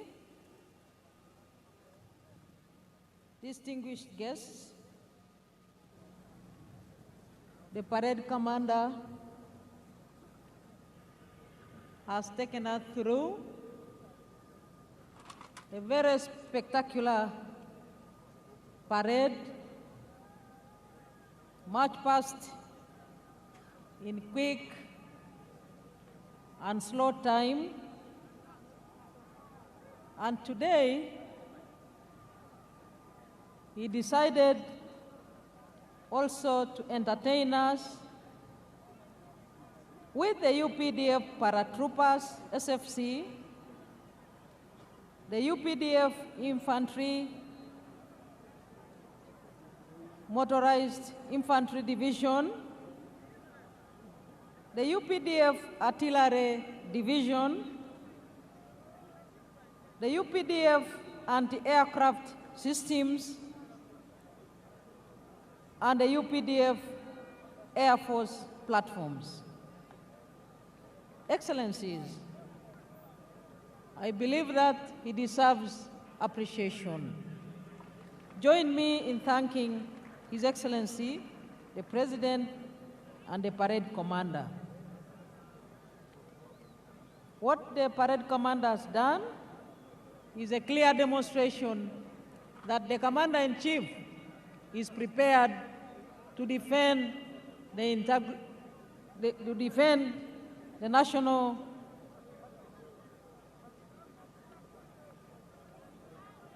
interests of the people of Uganda, and indeed to secure the whole country and the region. Your Excellencies, visiting heads of state and government, and other distinguished heads of delegations, the Right Honorable Anita Among, the Speaker of Uganda Parliament, and your colleagues, the Speaker of the Senate of Kenya, the Right Honorable Kingi Amason, the Chairperson of the National Council of Namibia, the Right Honorable Lucas Sinimbo Muha, the Right Honorable Joseph Ngere Pasiko, the Speaker of the Transitional National Assembly of South Sudan, Her Excellency Mabo Memory Chinomona, President of the Senate of the Parliament of Zimbabwe, Right Honorable Joseph Ntakiru Timana, Speaker of East African Legislative Assembly, Right Honorable Dr. Ashebir Woldegiorgis Gayo, First Vice President of the Pan-African Parliament, Your Lordship, the Chief Justice Flavian Zaija, the Chief Justice of Uganda, the Right Honorable Haji Moses Kigongo, the First National Vice Chairman of the National Resistance Movement, the Right Honorable Robin Anabanja, the Prime Minister of Uganda, the Secretary General of the National Resistance Movement, Right Honorable Richard Todwong, and your colleagues, Secretary Generals from sister parties, including Honorable Professor Abdel Karim Ben Barek, Secretary General of the National Liberation Front of Algeria, Honorable Dr. Asha Rose Migiro, Secretary General of Chama Chama Penduzi of Tanzania, the Honorable Mr. Fikile Mbalula, Secretary General of the African National Congress of South Africa, the Senator Hassan Omar Hassan of the United Democratic Alliance of Kenya, the Right Honorable Reverend Ndikuri Rio, Secretary General of the National Council of the Defense of Democratic Forces of Defense of Democracy of Burundi, and Honorable Dr. Akol Paul Kodit, Secretary General of the Sudan People's Liberation Movement of South Sudan. and the Zimbabwe African National Union Patriotic Front, the Right Honorable Abedlicho Mchube, Right Honorable Dr. Justin Nsengiyumva, Prime Minister of the Rwanda Patriotic Front, and the Honorable Atupele Austin Muluzi, President of the United Democratic Front of Malawi. My colleagues, ministers present, excellencies, heads of diplomatic missions, honorable members of parliament and other political leaders present, our cultural leaders, our religious leaders, ladies and gentlemen. Your Excellency, I am now left with two brief items to present to you, and then I will proceed to welcome you to speak to us. And the first of the two brief items is to congratulate you. Your Excellency, I wish in a special way to welcome all delegations that have come from far and near to be part of this historic occasion. I take the singular honor to congratulate Your Excellency, the President of the Republic of Uganda, on your election victory and indeed on your swearing in and inauguration, which has just taken place. Your Excellency's score of 71.65% in the 2026 presidential elections is evidence of the massive support that you and the NRM enjoy in the country. Your victory in all areas across the country also symbolizes your achievements, popularity, and the comprehension by all the people of Uganda in the politics of interests. Allow me to use this very opportunity to congratulate and thank the NRM party that nominated you as their preferred candidate and supported your re-election. I would like to thank all the candidates that participated in the electoral process at the presidential level, members of parliament, and in all other local government electoral positions. A very warm congratulations and thank you to you all Ugandans that took part and exercised your right to choose leaders at all levels. In a special way, Your Excellency, I wish to thank all those who rendered support in any way that they did for you, our candidate, Yoweri Kaguta Museveni, during and after campaigns. Finally, today is an occasion to celebrate our constitutional order. The preparation for the entire election process was done in accordance with the provisions of the Constitution. For that, I would like to thank the Electoral Commission for the meticulous preparation and execution of the elections under the law. This swearing-in ceremony is, therefore, a testimony that constitutionalism remains our pillar in exercising our mandate.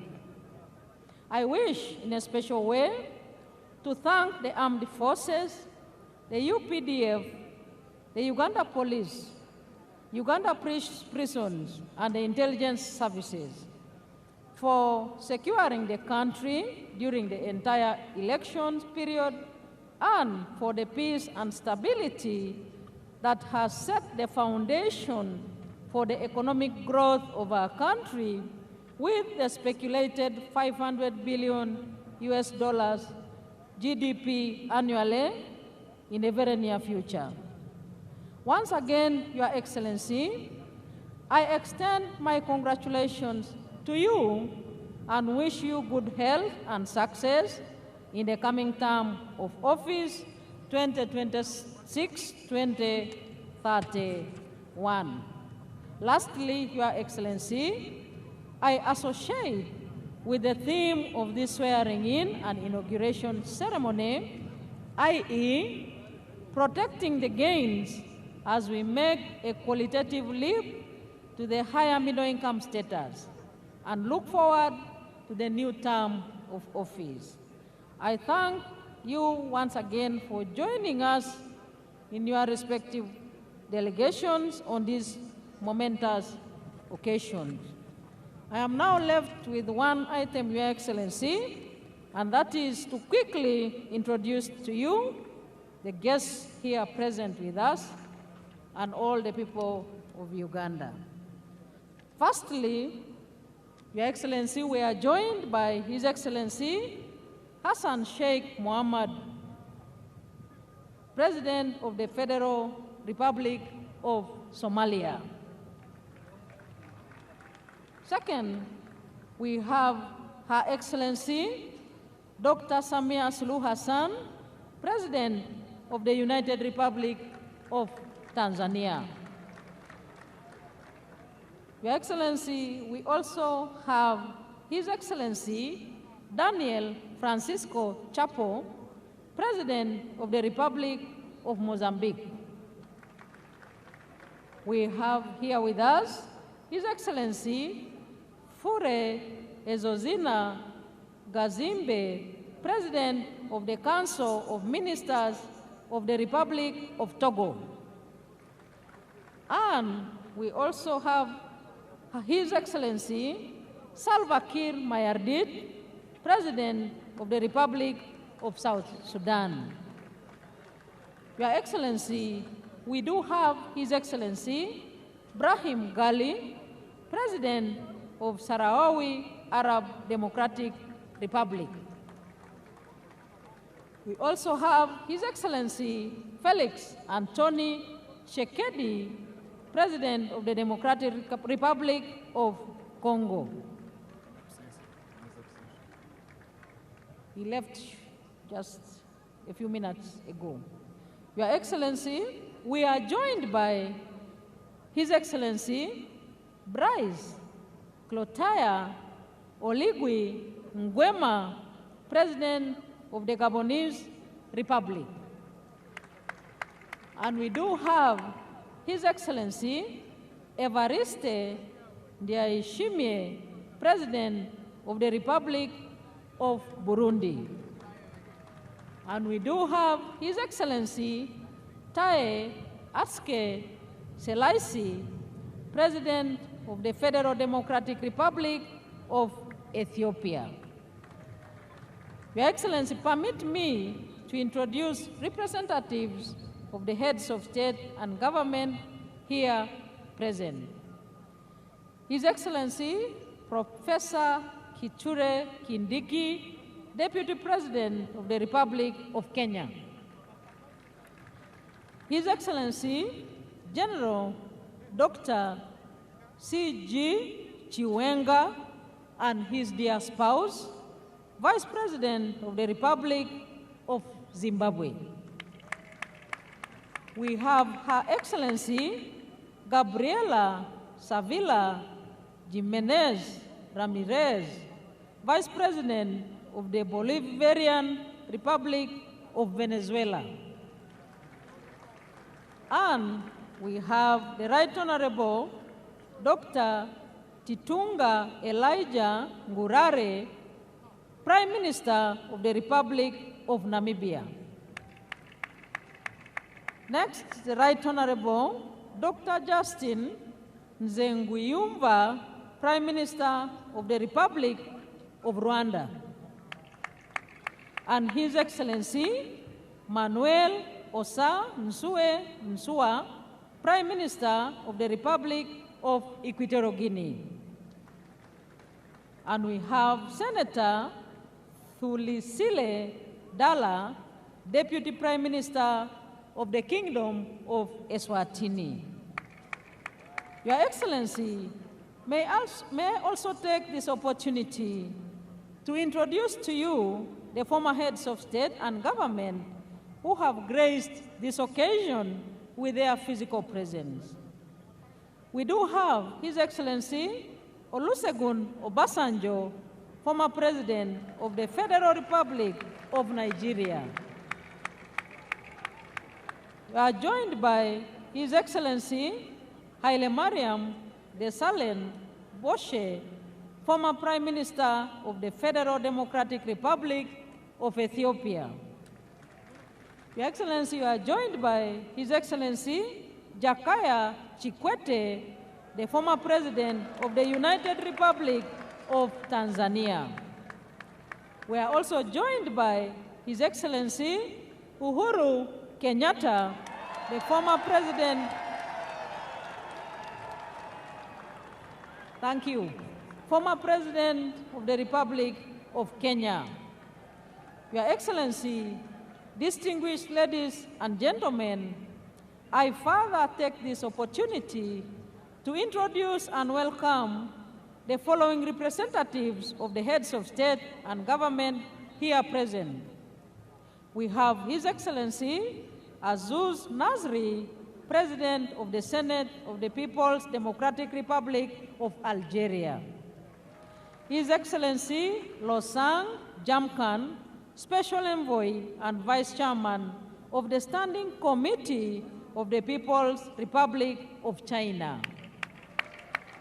We have Senator George Akuma, Secretary to the Government of the Federation of the Federal Republic of Nigeria. And His Excellency Abdoulaye Diop, Minister of Foreign Affairs and International Cooperation of the Republic of Mali. We do have Dr. Ohenyo Butale, Minister of International Relations of the Republic of Botswana. And we are joined by Her Excellency Olga Gisalaine Ebok Babarak Babakas, Minister of Social Development of the Republic of Congo. Your Excellency, we are joined by Honorable Angie Motsheka, Minister of Defense and Military Veterans of the Republic of South Africa. We have His Excellency Sheikh Kakbut bin Nahan Al Nahan, Minister of State for Foreign Affairs of the United Arab Emirates. We have Her Excellency Onishi Yohei, Parliamentary Vice Minister of Foreign Affairs of Japan. We have His Excellency Atta Sadorov, leader of the Democratic Party of the Republic of Turkmenistan. And we have His Excellency Mr. Dionisio Manuel da Fonseca, Minister of State and Chief of Civil House to the President of the Republic of Angola.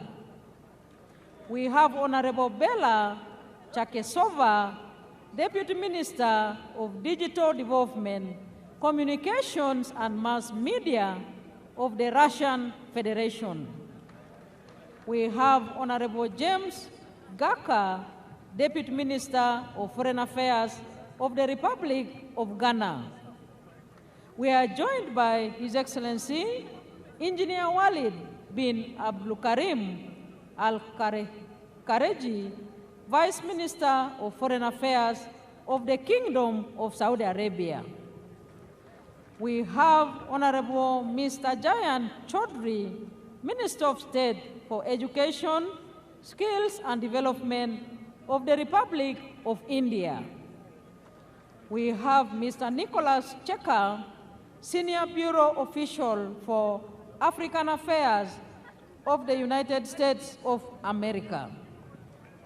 We have His Excellency Ambassador Aden Hassan Aden, Special Envoy of the Republic of Djibouti. And we have His Excellency Dr. Mutiba Luabelwa, Executive Secretary of the International Conference on the Great Lakes region. And we do have Honorable Ambassador Stephen Patrick Mbudi, Secretary General of the East African Community. And we have His Excellency Dr. Wokne Gebedehu, Executive Secretary of the Intergovernmental Authority on Development. And we have, Your Excellency, in our presence, His Excellency Ambassador Hadadi Selma Malika, Deputy Chairperson of the African Union Commission. We have His Excellency Wang Gong, the Special Envoy for the Horn of Africa of the United Nations. And last but not least, we have Excellencies, Ambassadors, and High Commissioners accredited to Uganda, representing respective heads of state and government. And we have, Your Excellency, all members of cabinet present here, all members of parliament present here, Right Honorable Deputy Speaker, Secretary General ODM Kenya, Honorable Catherine Omanyo. Your Excellency, it is now my singular honor and privilege to invite you to address us. The floor is yours, sir.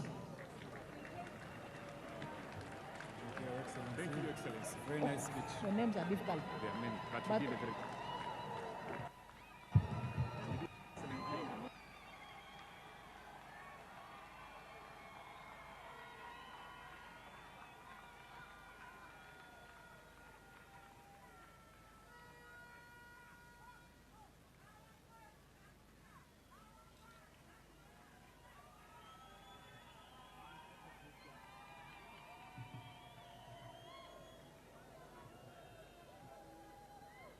Excellencies, the heads of state who graced this occasion, as you heard the presidents, His Excellency Ndayishimiye, President of Burundi, His Excellency Fauri Ngasimbe, President of Togo, His Excellency Ibrahim Gali, Sahrawi Republic, His Excellency Felix Antoine Tshisekedi, Democratic Republic of Congo, our sister, Her Excellency Dr. Samia Suluhu, Tanzania, His Excellency Hassan Sheikh Mohamud, Somalia, His Excellency Oligui Nguema, Gabon, His Excellency Daniel Francisco Chapo, Mozambique, His Excellency Taye Selassie, Ethiopia, and His Excellency Salva Kiir, South Sudan, and the Vice Presidents. So, Your Excellencies,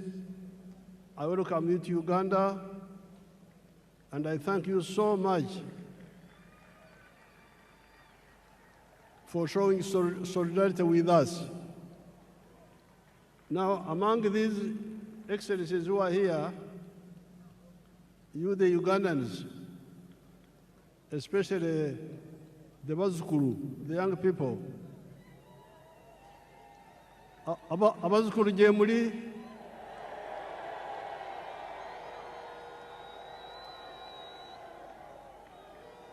Jemuli naye singa temufayo kubitegereza.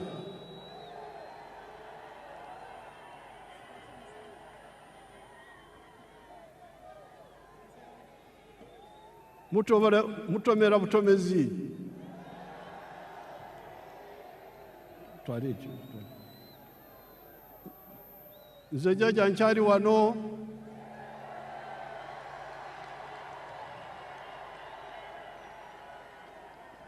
Ngenda kubasomesa.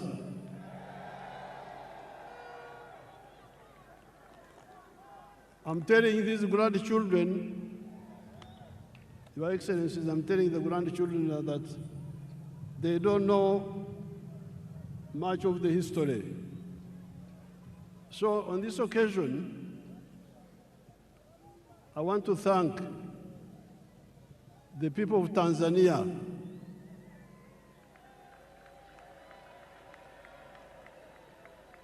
because we are here celebrating how Uganda is developing now, how UPDF is strong and so on. But the one who gave us the foundation was Mwalimu Kambarage Nyerere. And I'm glad Her Excellency Samia is here, and I'm telling you in her presence, I'm telling you people. So never forget Tanzania.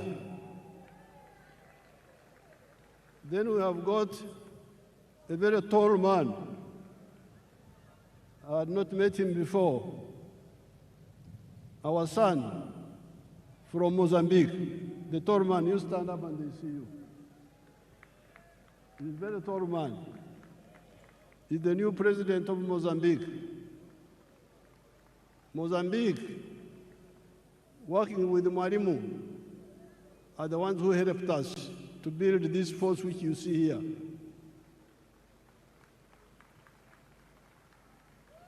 The 28 people I trained in Montepuez, 1976-78, are the ones who built this army which you see here.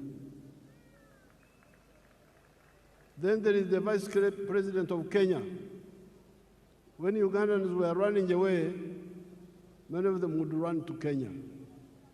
So those countries in particular, I want you to know how they helped us.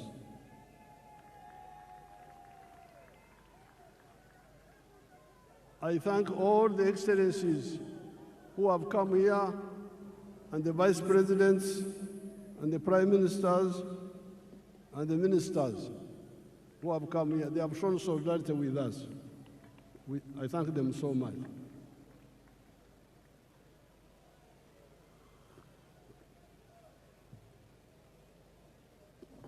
Now, Your Excellencies, the visiting heads of state, heads of government, and heads of delegations, Her Excellency the Vice President of Uganda and other leaders, all the wananchi, especially the Bazukulu, muri mucha Bazukulu.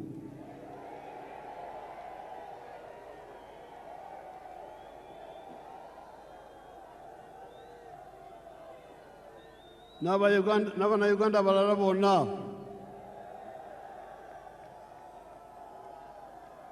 nafa abakadde temutwerabira.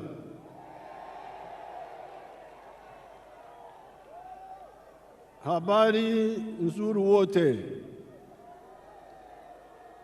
Mungu asifiwe. Apoyo Lubanga yebazibwe Katonda.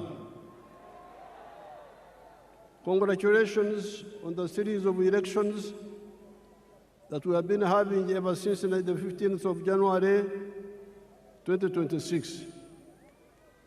These were the presidential and parliamentary elections,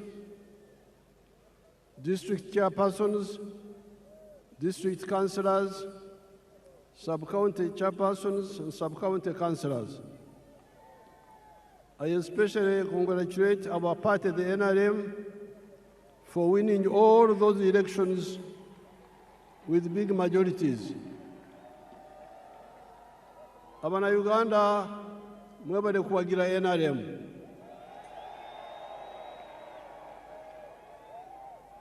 I also congratulate the other parties, such as the DP, the UPC, ETC, that participated in the elections without using violence, and like the party of NUP and some few elements of FDC that were using violence. The parties under IPOD should clearly lay out agreed guidelines on the do's and the don'ts of election management, according to the laws and the Constitution of Uganda. This Kisanja Kisanja, Excellencies, is our term for a period. This Kisanja should be regarded as a Kisanja of no more sleep for all Ugandans. Kino ekisanja twetwetaaga abantu okwebaka ate ne beekwasa kino ne beekwasa kiri so nga eddagala liweriri. This Kisanja should be regarded as a Kisanja of no more sleep for Ugandans. With the advent of the NRM ever since 1986, the families that cared to listen to our message got out of poverty. Amaka agawulirizwa okwabula kwaffe ne bakola baabadda mu bwavu. I'm telling these, my Ugandans, that the families who have listened to our advice and worked the way we advised them, they got out of poverty. Do you want proof? Mwetaaga obukakafu kambubalage, nze nkozesa firimu sikozesa lugambo.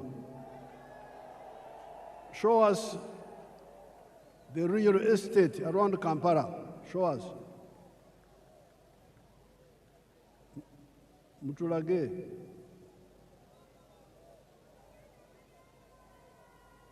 Show properly, don't switch off. You see all those houses? All those are new houses.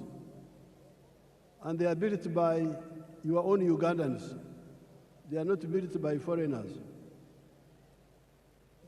Yes, there are poor people in Uganda, but there are also those rich people you see there who listened and took advantage. Look at the real estate explosion.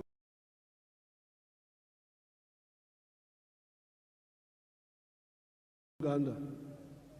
In the last elections, I reminded you of the Matafari and Uganda contributions that the NRM has put on the House of Uganda in the last 40 years.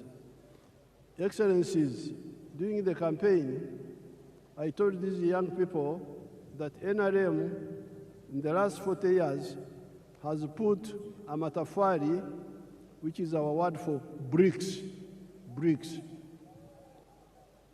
has put 7 Matafari on the House of Uganda.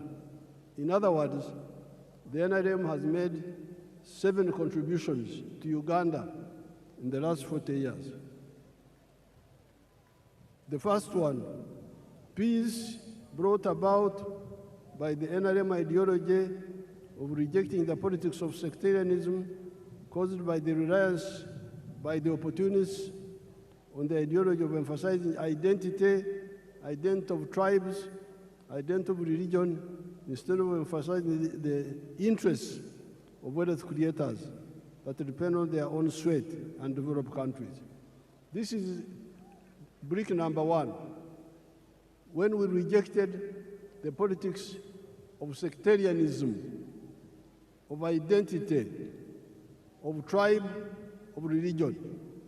That's how we're able to unite the people. That's why we win on the first round, because the majority of the people are always with us. All these Bisanja, all these terms, 7 terms, we have never had a real run. We have never had anything below 50%. Why? Because we emphasized the politics of unity, not the politics of sectarianism, not the politics of identity, religion, tribes. If you say religion, there's no religion in Uganda which is majority. If you say sectarian tribe, there's no tribe which is majority. We will not get these numbers. So this is brick number 1, which we put on the Uganda House. Second point, development in the form of economic infrastructure, such as roads, electricity, the piped water, the railways, airports, telephones, etc., and social infrastructure in the form of schools, health centers. You can see some of those there on the screen.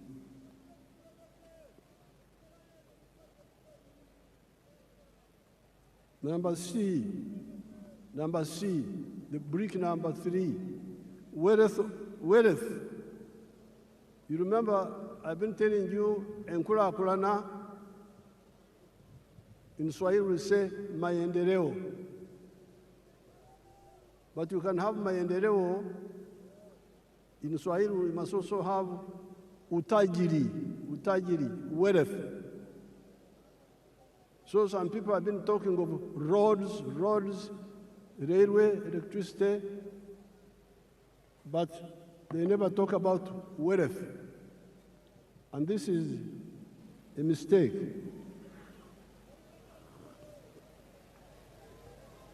So, from the beginning, we have been telling you that maendeleo, enkulakulana, development, yes, but utajiri, wealth, must be there. Obugaga. And the wealth is by whom? Utajiri ni wa nani? Unaweza kuwa utajiri wa serikali, utajiri wa watu binafsi, utajiri wa familia, utajiri wa company. The wealth can be for the government, parastatal, can be for the individuals, can be for the family or companies. So it is very crucial.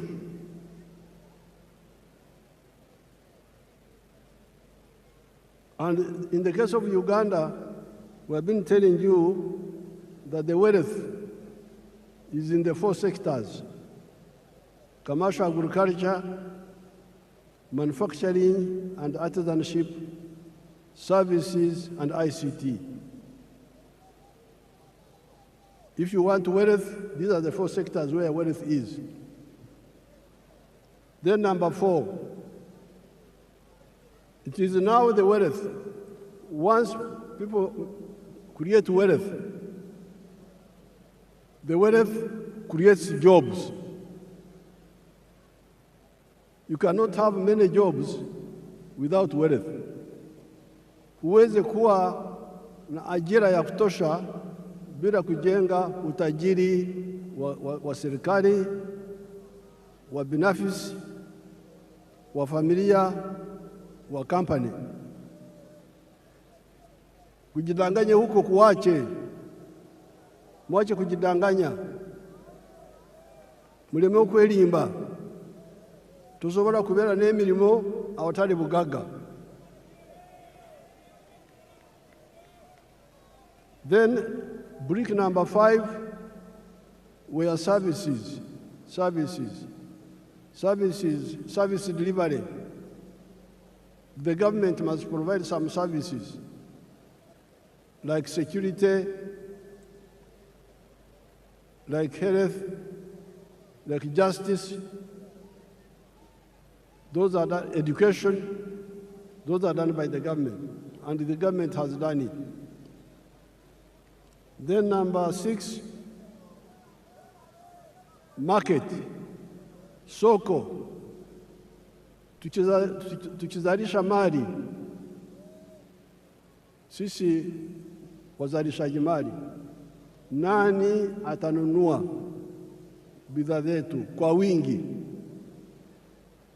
If we create wealth and produce products, who will buy our products? So that's why the NRM, from the beginning, with our elders, Mwalimu, Nyerere, Kaunda, all of them were clear. You cannot talk of development without market. We must unite East Africa, unite Africa so that we have a market that can absorb the products that we produce. The United States is a powerful country because they have got their parents created a big market for them. If I was in the USA, I would be a billionaire by now because the market is there. You produce something in New York, it can be sold all the way to California. But here in Africa, the market was fragmented. But thanks to our partners in East Africa, we have united the East African market. All these leaders you see here, many of them are members of East African Community, of COMESA, of the African Union, the CFTA. So the market is now there. Then in the case of East Africa, we are talking of the political federation also, which will deal with the issues of security. Now, the NRM has been telling you that out of the 7 BRICS, NRM has put peace is now there, infrastructure is there, the service delivery of health care and schools is there, the market of East Africa is there, the market of Africa is there, we can also access the international market. So the problem is you now to do your part. And your part is in 2 areas.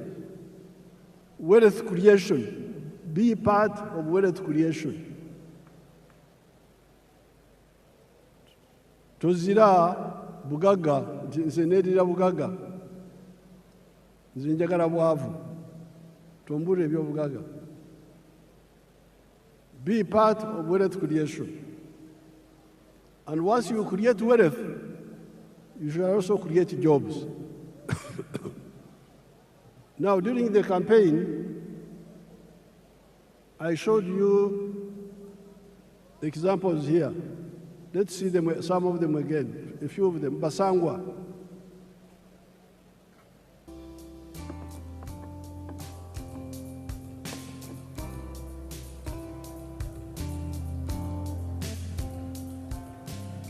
Basangwa Johnson, Managing Director wa Jaka Poultry Farm. Jaka Poultry Farm yaganibwa Bukwenge, Kamuli Municipality, Kamuli District.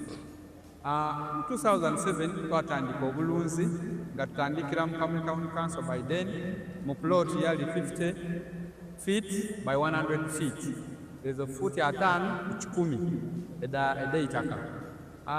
Tutandika tutya twali nga tulina ebyobufuzi wano mu Kamuli nga waliwo ensonga nga chairman wero C5 omugenzi Kawuka bamwidukira Katonda mu ekyumulo eky'emirembe nga bamutoyiremu abantu bangi abatamu application nga bali kwenda okufuuka ba chairman ba 5. Aye president yaida yatulungamya yakuba tubana abantu mwena mwena tumusobola kuba ba chairman ba 5. Aye abantu mujje mukola emirimu egingi ng'okulunda yayogera kulunda embidi okulunda enkoko byonna yabyogerako. Nze napikinga mu kyokulunda enkoko n'atandika efaamu mu 2007 n'enkoko 5. Sawa dino wendogerera ku faamu kuno tize mabega ntambwire. President yaida yankyalira mu 2010 nga nina enkoko 5 yasanuka ino. Sawa dino tutambwire tulina enkoko mitwalo 10 tufulumya amagi ettulo 2,000 buli lunaku. Ettulo 2,000 livaamu miliyoni 2 buli lunaku. Omwezi liba miliyoni 6. Omwaka tuba tuli mu biliyoni ze 6 n'ekitundu etuba tukolaki tuyingiza. So tuwuliriza omulamwa gwa president okuva ku kiseera ekyo kakati katukigiireko. President abaire musanyufu ino ku bintu byenkoze era nga buli kaseera nkyekingako. We ndogera kati tulina abakozi 300 betukozesa. Now you remember I was giving you the example of Basangwa. In 2007, I found them fighting for the position of district chairperson, political position. There were many of them. I advised them, why do you all fight for politics? Why don't you look at wealth creation? And I told them what to do, which we have been telling you from 1996. The 7 activities that you can do on a small scale in agriculture and you get out of poverty. Basangwa listened to my advice, and he had a small plot of 20 feet, is it 50 feet by 100, I think. He started rearing chicken for eggs. So he's now a rich man, getting more than 7 billion shillings a year now. But not only is he a rich man now, but he's now employing 300 people. So a poor man who had no wealth, who had no job, now is a rich man, but also has created jobs for 300 other Ugandans, those ones you see there. Then we go to Joseph Ijara of Sherehe.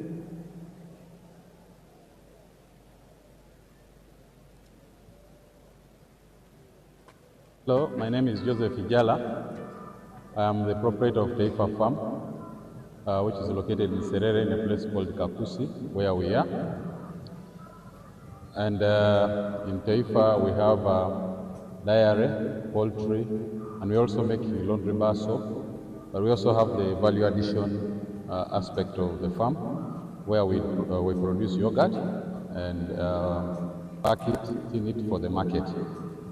This project started 11 years ago after an inspiration from His Excellency, the President of Uganda, when he had come here and I was teaching people about the 4-acre model. He was having a rally in Soroti, and that time I was working as a taxi driver. He was doing that master business in Soroti. So when I heard this, when I heard he was around, I crossed to go and listen to his story. And he was talking about a 4-acre model, how to improve household income. So when I came back, I was fired because I delayed there at the taxi came across. And the guy said, you go and eat those words that you had. But I had already this land, 2.5 acres, but I also had local chicken here. But after hearing that, I got inspired to put more effort on raising this chicken. So I raised the chicken to the tune of about 100 of them. Then I got a small incubator. That was about 4 eggs. So I used that incubator for multiplying my local chicken farm. Eventually, I was having 1,500 local chicken around. I was very famous for local chicken. So, but then local chicken were not answering my day-to-day needs. So I decided to translate it to layers. In Tarehe farm, we have 10,000 layers, which give me about 310 trays per day. And each tray goes at a price of 10,500. So approximately about 3 million shillings a day from the eggs that we get. Now that is Joseph Ijara of Sherehe, who was wasting time as a taxi driver getting little money. So when he heard my speech, he had 2.5 acres back home. He went back and started rearing chicken for layers, for eggs, and dairy. Now he's getting a lot of money. He was saying that he's getting 3 million shillings per day from the eggs alone. But when I went back in the campaign, he's now getting more than 6 million shillings per day. that ijara. Now, there is Nyakana. Let's see Nyakana now.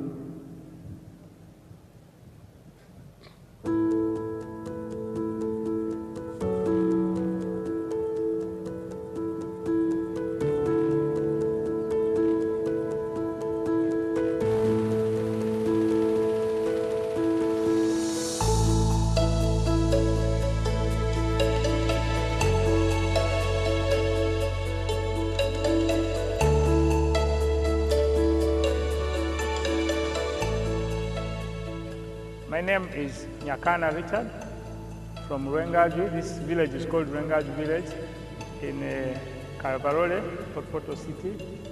And where we are here is my home and it's my farm.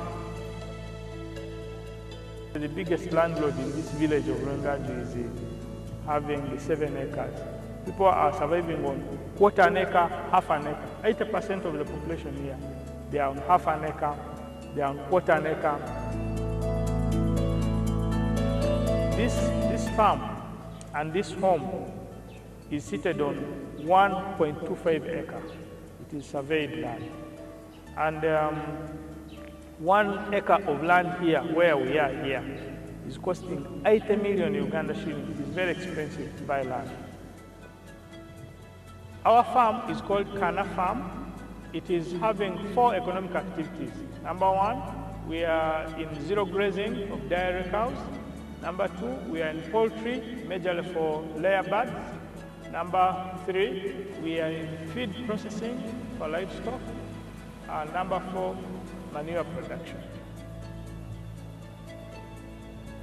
The screen is disturbing us. With the poultry, we have 8,500. But Nyakana is using 1.3 acres. He earns net more than 240 million shillings a year and is employing 15 people. Now, this is in 1.3 acres. Uganda has got 40 million acres of good arable land. If only 7 million acres were used the way Nyakana has done it here, just 7 million of the 40 million would create 105 million jobs, more jobs than the whole population of Uganda.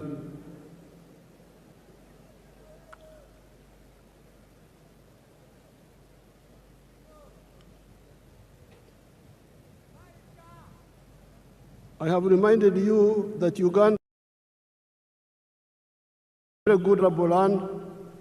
If only 7 million of those acres were used the Nyakana way, would create 105 million jobs in small-scale commercial agriculture alone of the 4 acres model or less, and the 7 economic activities.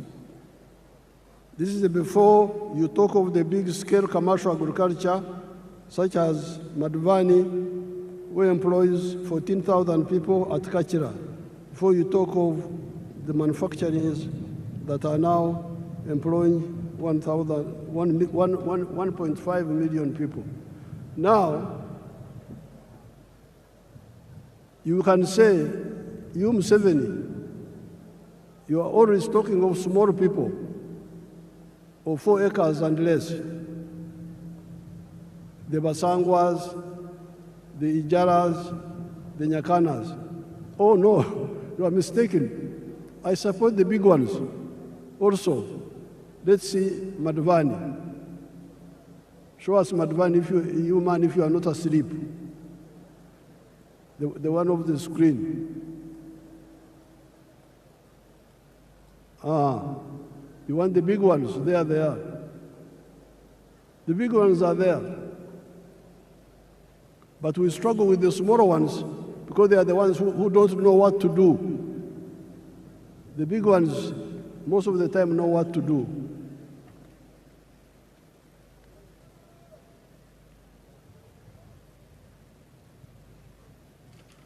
Or before you talk of the services such as hotels, like Sheraton, which employs 400 people, let's see the employees of Katika, the employees, the workers there, let's see.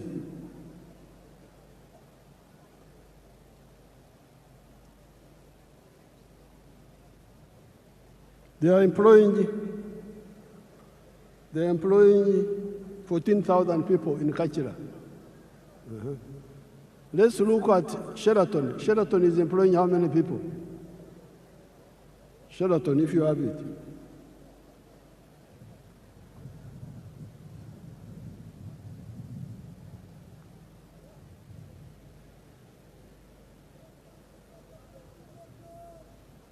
Sheraton is employing 400 people.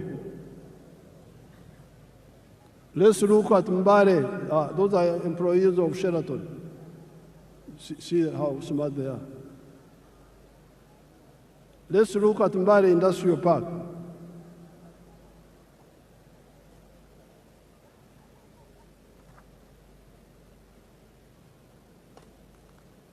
Mbare Industrial Park.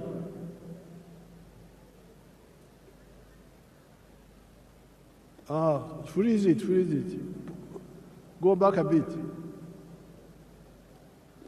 Freeze there. You can see how many young people are employing in that industrial park. It has got now, when I was last there, it had like 80 factories, and it was employing 20,000 people. This is just one of them. So, the message of the NRM is 2 words: wealth, obugagga, utajiri is the one which produces jobs. Ajira, I think in Swahili they call it ajira. Emirimu jiva mbugaga.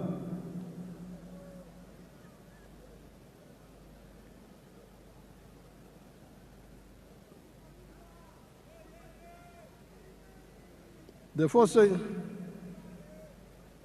four sectors, commercial agriculture, manufacturing, service, and ICT, for now have both low and high-skilled jobs. So don't say you, Museveni, you are talking of only low-skilled jobs. Yes, the Nyakana jobs, the ones of Basangwa, those are low skills.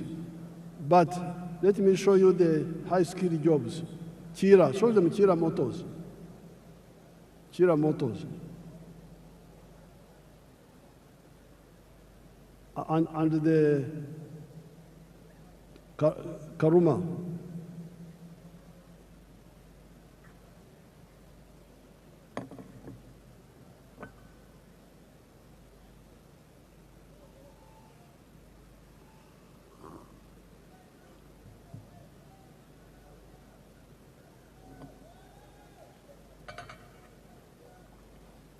Now all those are skilled workers. Let's see the ones of Chira.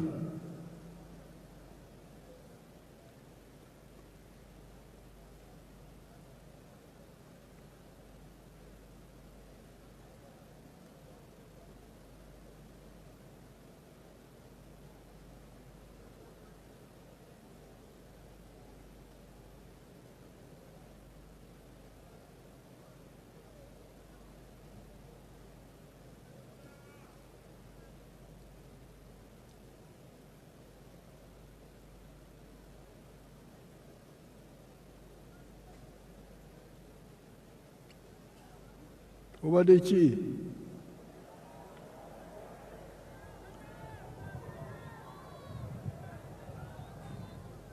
Alambaire. Kulambara. Yebase.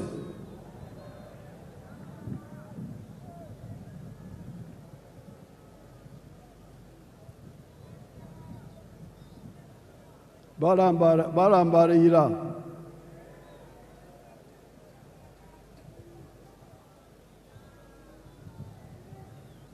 Now, those are all high-skilled workers. Let's see what they are producing. Show us the buses.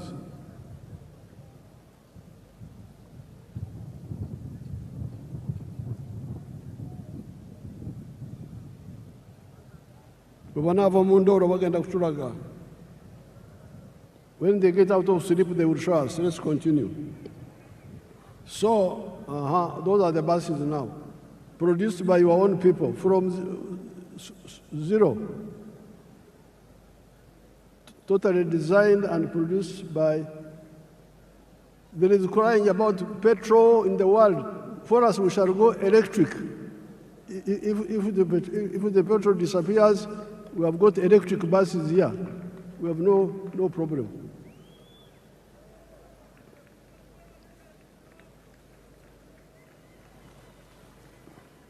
So,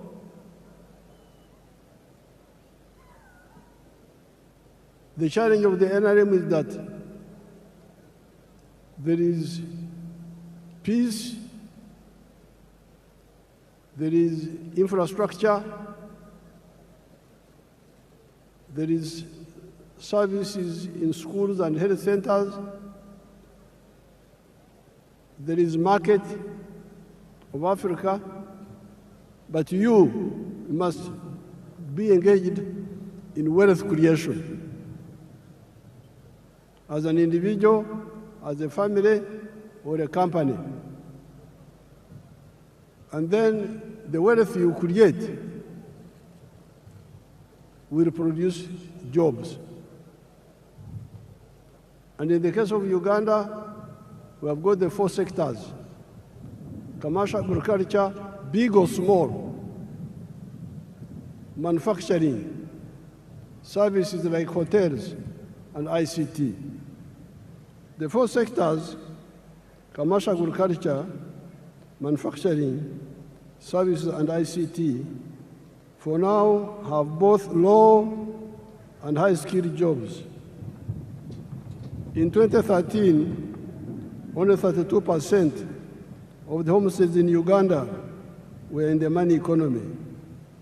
At independence in 1963, only 9.4% were in the money economy. On account of the work of Operation Wealth Creation and PDM, the homesteads in the money economy are now 67%. The other 33% are still outside, but must also join the money economy. When all the families in Uganda join the money economy in the 4 sectors, there will be so many jobs that all our nearly 2 million refugees from the brother countries of Africa that are here will get jobs, and we will have to import other workers from the brother African countries. With more value addition for our agricultural raw materials, our mineral raw materials, our forest raw materials, plus our knowledge economy of automobiles, vaccines, pharmaceuticals, and electronics. There will be more people in manufacturing, services, and ICT than in agriculture. This is where we need to retune our educational system to concentrate on imparting skills to learners that are needed in the labor market, and scale down on random education, or be clear to the learners and parents that certain courses are just for interest and may not create jobs for the wielders of these skills. In Uganda here, we are always talking about the importance of value addition that I've just mentioned here. With the presence of so many African brothers and sisters and friends from outside Africa, I cannot fail to point out the strategic mistakes many of the African ruling elites have been making for the last 70 years, ever since the independence of Sudan, Khartoum, in 1955. The mistake of exporting unprocessed or semi-processed raw materials of minerals, agricultural products, etc. This is a strategic blunder. Let us take gold as an example. If you export a kilogram of unprocessed gold, 84% pure, recently you have been getting US dollars 60,000. If the gold is processed to 99.9% purity, you get US dollars 168,000. Look at the difference in value. However, you do not only donate money to the outsiders per kilogram of gold, per kilogram of coffee, you also donate jobs. All those refining jobs go to the outsiders. That is not all. At 84% pure, that gold cannot be used as bullion, as currency, nor can it be used as an input in other industries, such as jewelry, electronics, aerospace, etc. That is one of the reasons Africa's economy has remained stunted 70 years after the African countries started regaining their freedom. Africa is 4 times the land area of the USA and 12 times the land area of India, with a present population of 1.5 billion people that will be 2.5 billion in the next 30 years. Yet our total GDP is only US dollars 3.6 trillion, while that of the USA is US dollars 32 trillion, China 20.65 trillion, India USD 4.18 trillion. This hemorrhage must stop. That is where here in Uganda we banned the export of unprocessed minerals and try to get people to address value addition here for all the other raw materials that make profits. In the African economies, we must ensure both vertical and horizontal integration. Africa's GDP should at least be 60 trillion US dollars, if not more. Our friends from outside of Africa should also help us to achieve this. If they see far, they will see that this is also in their own interest. If you are a clever capitalist, why would you want to do business with a poor man with a small purchasing power? I regard myself as a clever capitalist. I produce milk. I want many Ugandans and many Africans to buy my milk. However, they cannot buy my milk unless they have money in their pockets. Luckily, I am both a clever capitalist and also a Christian, as well as a patriot. And I therefore love God with all my heart, and I love my neighbor as I love myself. I'm therefore working feverishly to put money in the hands of Ugandans for them to get out of poverty, improve their purchasing power, and also improve their milk consumption per capita from the present 60 liters to 210 liters recommended by WHO for the sake of the calcium of their teeth and their bones. I also pray the same happens in the whole of Africa and the world. The phenomenon of Uganda having more jobs than local labor force is not new. The small enclave economy of the British Times, the economy of the 3 C's and 3 T's, could not get enough workers locally, although it was only covering 9.4% of the homesteads. That is how our brothers from Rwanda, Burundi, Kenya, South Sudan, Tanzania came. You listen to our message and wake up, kuzukuka, given our raw materials base of Uganda, the present population of Uganda of 48 million people will not be enough to manage a developed Uganda. In small-scale agriculture, in order to support PDM with zero grazing chicken, pigs, goats, turkeys, sheep, cattle, we must solve the problem of water up to the whole household level, or up to at least the village, where one can use a wheelbarrow to bring the water to zero grazing areas.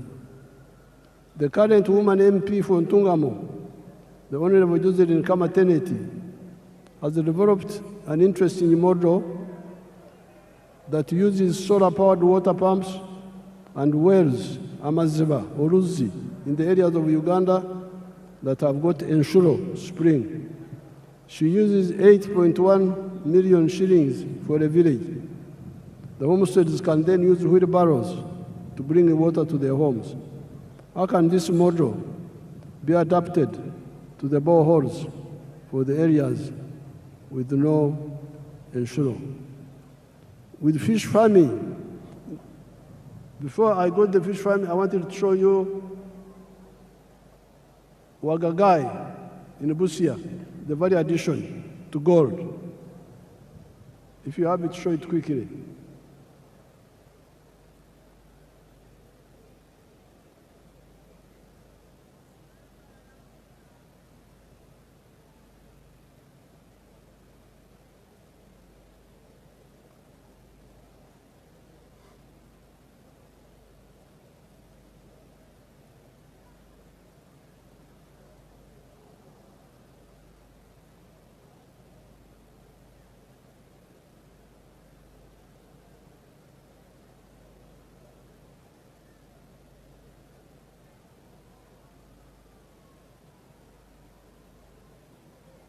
Now, freeze that one.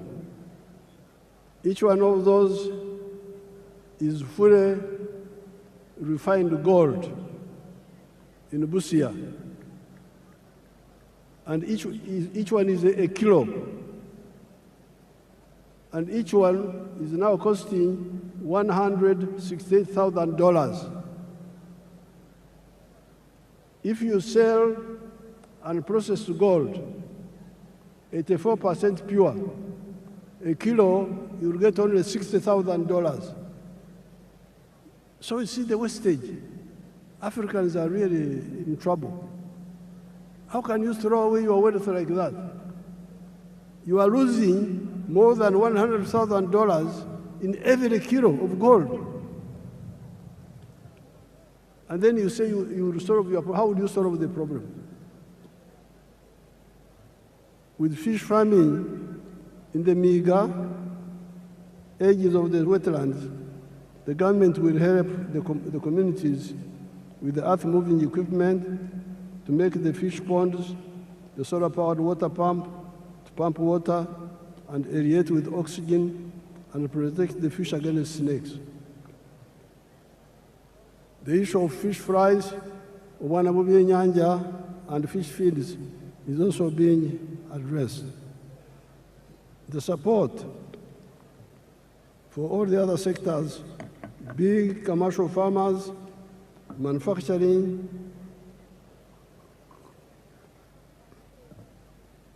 artisanship, services, ICT are contained in the government's Fourth National Development Plan, NDP4. No more excuses. These programs are not in other countries. They are here in Uganda, in every parish, every constituency, in UDB. If anybody is diverting the money, you, since 1986, are empowered to deal with him or her because of the democratic local councils, where you are the ones who elect the leaders. Join the parish savings circle and directly participate in the management of the savings circle. If the money is not enough, tell your MPs to work with me in Kampala to concentrate more money in PDM instead of okumemerera, scattering the okumansamasa, scattering the money in many other programs.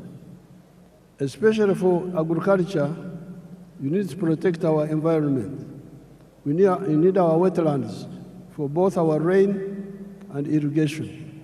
We need our forests for the rain and protecting the catchment areas of the river systems, the Elgon, the Rwenzori, the Mabera systems, the Seziwa-Rwajari systems, the Mayanja Kafurugogo systems, and River Kajera systems. All the rice growing and potato growing in the swamps must stop and where the terrain allows, we replace rice growing with fish farming at the edge of the swamp, which is more profitable. Then the wetlands come back for irrigation, indigenous medicine, and rain formation. Then we come to the restoration of the natural forests, which guarantee for us the availability of the indigenous medicines, genetic materials, protecting the catchment areas and the rivers and rain formation. I thank the brother countries and sisters from Africa and friends from outside Africa that joined us today on this occasion. Kati lwekwaso zikomye, tetwagala lwekwaso. No more excuses. Everybody wealth creation. Ate obugaga bwe buzaala emirimu. I thank everybody. I would now like to ask His Excellency Ndayishimiye, I think we ignore that. who is the head of the African Union, That's right. but also President of Burundi, The Burundi president. because he's the chairperson of the African Union, to come here and greet you on behalf of the visiting president. Thank you so much.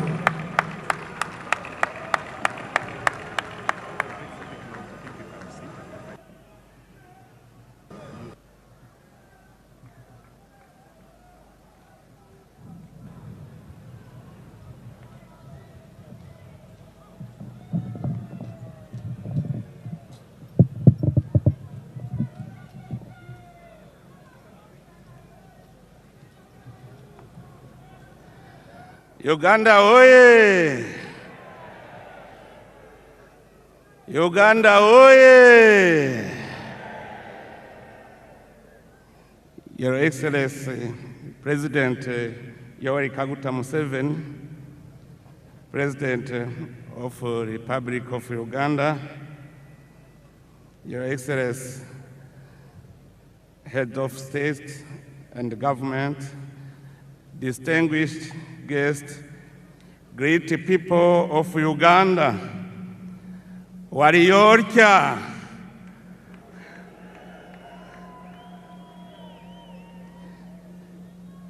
it is a profound honor and a singular joy for me to stand before you today alongside the distinguished guests gathered here on this great day in the history of the Republic of Uganda. Beyond the beginning of a new presidential mandate, your election, Your Excellency President Museveni, stands as a powerful affirmation of the underlying peace, stability, and institutional continuity that Uganda has cultivated over the years. Your Excellency, your renewed mandate comes at a defining moment for our beloved Africa continent. By inaugurating this new term under the theme Securing the Gains and Advancing Towards a Prosperous and Emerging Nation, you have once again demonstrated your steadfast patriotism, visionary leadership, and unwavering commitment to the progress of Africa as a whole. Your Excellency, we have followed with admiration the remarkable transformation Uganda has achieved under your stewardship. During the years of your leadership, your nation has undergone profound progress in the field of security, social cohesion, and economic development. Through sustained economic growth, strategic investment in infrastructure, and policies aimed at reducing poverty and improving livelihoods, Uganda has steadily positioned itself among the continent's most promising emerging economies. Your Excellency, at this occasion, I would like to pay special tribute to your invaluable contribution to the restoration and the consolidation of peace in Burundi. At a critical moment in our history, your leadership, wisdom, and personal commitment played a decisive role in supporting dialogue, reconciliation, and stability in my country. The people of Burundi will always remember with gratitude your tireless efforts in favor of peace, not only within our borders, but throughout the Great Lake region. Also, in our region, you are rightly regarded as an elder statesman, a wise and respected senior leader whose counsel continues to guide efforts toward peace, unity, and cooperation among our nations. That is why, on behalf of the people of Burundi and all those who have directly benefited from Uganda's progress and hospitality, I wish to express our heartfelt gratitude to the Republic of Uganda and to you personally, Your Excellency. Your Excellency, as I conclude, I wish to warmly congratulate the people of Uganda for the confidence they have once again placed in His Excellency President Museveni. In doing so, you have reaffirmed your attachment to peace, stability, resilience, and wise leadership. It is my sincere hope that this new mandate will usher in even greater prosperity and opportunity to every Ugandan family. May your wisdom, dear brother President Museveni, continue to enlighten our continental dialogue, and may the bonds of fraternity and cooperation between Uganda and the nations of Africa grow ever stronger. May Almighty God bless our great African continent. May God bless Uganda and its courageous people. I thank you very much. Mwebale.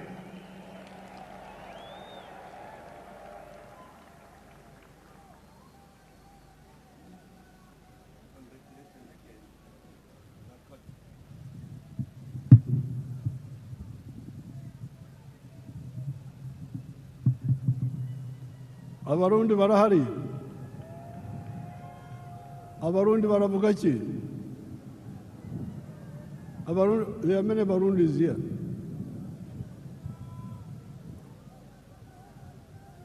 We are now entering Chisanja, no more sleep. And we are entering Chisanja, no more corruption.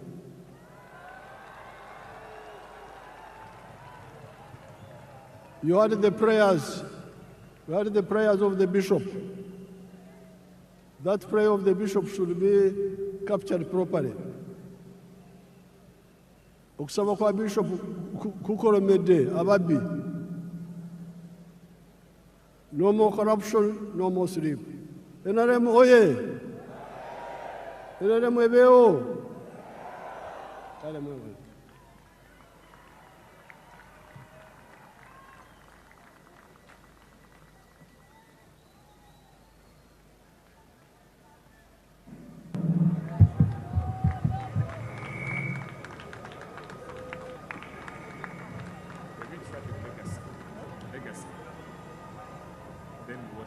Your Excellency, I would like to thank you for the address to the nation and seek your guidance on how to proceed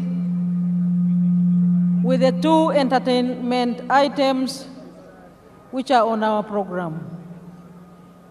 If it pleases you, Your Excellency, I now invite Legacy to make their presentation in less than 5 minutes. And as they are coming, I request all of you to join me again in thanking His Excellency the President for that comprehensive address to us.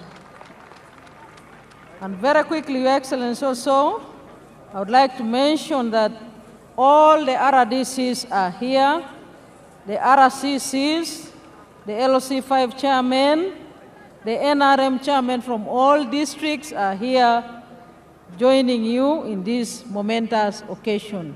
Legacy, you have the floor. Less than 5 minutes.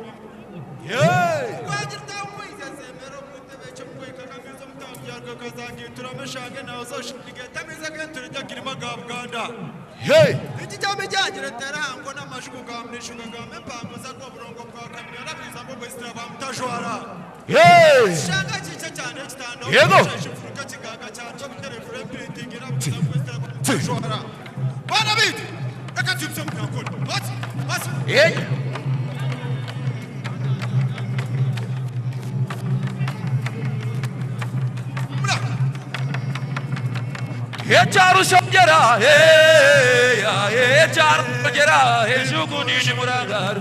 Echaru shongera, echaru shongera, ejuguni shimurangaru. Echaru shongera, echaru shongera, ejuguni shimurangaru. Ochibia, ochibia, ochibia, ochibia. Nimuevare, nimuevare, ochibara matau.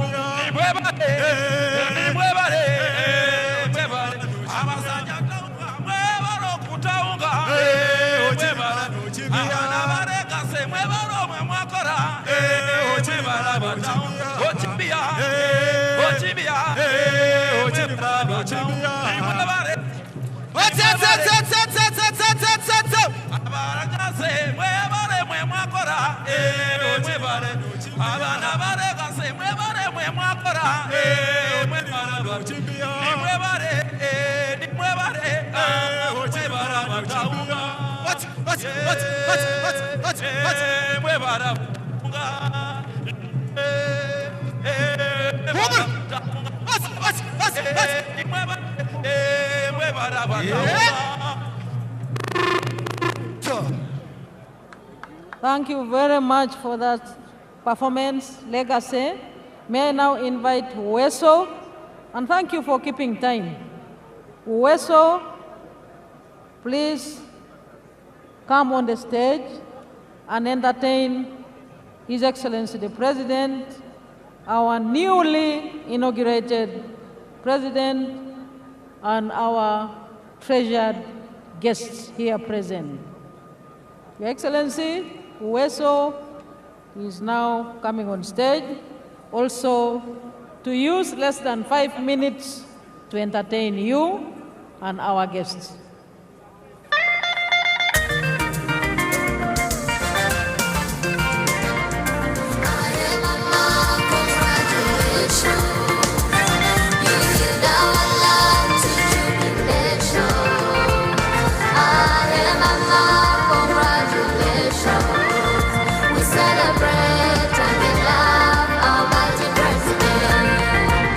In 1986, the story starts.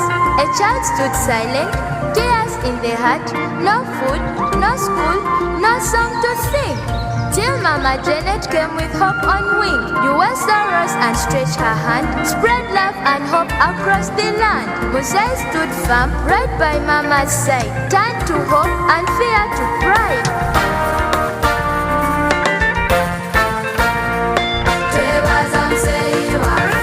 Yoweri Kaguta Museveni atukolede birungi netufuna emirembe tutambula tusanyuka olw'emirembe gyaffe katusabe Katonda amwongere obulamu.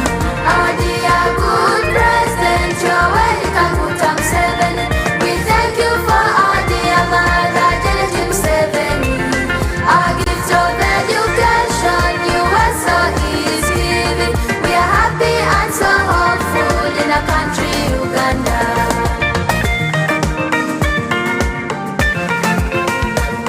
Bulyo bulamu obubi bwetwalinga tubeeramu, ffe twabusibula dda tetulibudira nate. Obw'okubeera eyo ku nguudo katusabiriza, tetulibudira nate mu nsi ya Uganda. Dear Museveni, we are happy. Dear Museveni, we are happy. To receive you, we are happy. To receive you, we are happy. Oh, dear Musei, we are happy. Dear Museveni, we are happy. To receive you, we are happy. To receive you, we are happy. Nabira omulungi wange, nabira omulungi atuwanira, alangala abakyala n'abaami, batugoloza omulungi aleeta eddembe. Nabirawa, nabirawa, akalulusi kawulira nabirawa, nalangala abakyala n'abaami, yogayoga pulezidenti. Tusaba Musei waffe ode eri ku nguudo, okime baganda baffe nabo bafune eddembe. Bajje twegatte ffenna tuzimbe eggwanga lyaffe, tufuuke abatuuze abalungi ab'ettendo. Our dear good President Yoweri Kaguta Museveni, we thank you for our dear mother Janet Museveni. Our gift of education USA is giving. We are happy and so hopeful in our country Uganda. 40 years on, the gains still show. Government and USO help us to grow. These are the gains we still measure and guide with confidence. So every child can smile, dream and achieve. Comfort Musei and Mama. Protect the gains for God and my country.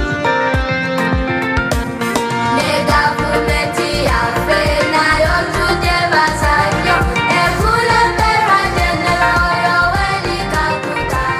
NRM tusiima emirembe gye muteekawo, katusabe Katonda mugende mu maaso. Mama waffe omulungi Janet Kaguta Museveni, watuggyayo ku nguudo kati tuli baddembe. Ffe tusoma bulungi, USA etusomesa, kati tulina essuubi mu nsi ya Uganda. Our dear good President Yoweri Kaguta Museveni, we thank you for our dear mother Janet Museveni. Thank you, Wessel. Education USA is giving. We are happy and so hopeful in our country Uganda. Thank you very much, Weso. Thank you very much for that thematic entertainment song. Your Excellencies, we are joined by Mr. Fadil El-Mehi, Special Envoy from Libya. Your Excellencies and visiting heads of state, let me now use this chance to thank you once again for your time and patience, and most important, the brotherliness between our country and your countries. Your Excellency and visiting heads of state and government, distinguished visitors, we have now come to the end of our proceedings this afternoon. We shall now have the anthems in reverse order. Band Commander.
Excellencies, let me request all of us to resume our seats and remain composed as His Excellency the President says farewell to his guest visiting heads of states, beginning with His Excellency Evariste Ndayishimiye, President of the Republic of Burundi.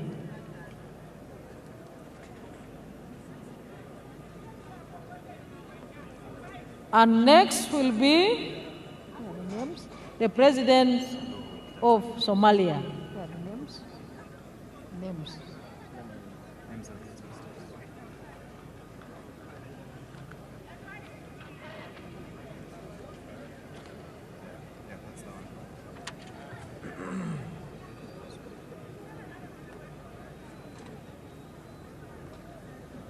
His Excellency the President of Burundi is departing, and next is His Excellency Hassan Sheikh Mohamud, President of the Federal Republic of Somalia.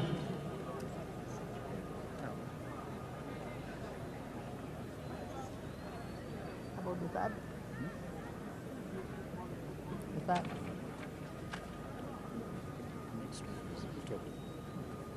The name.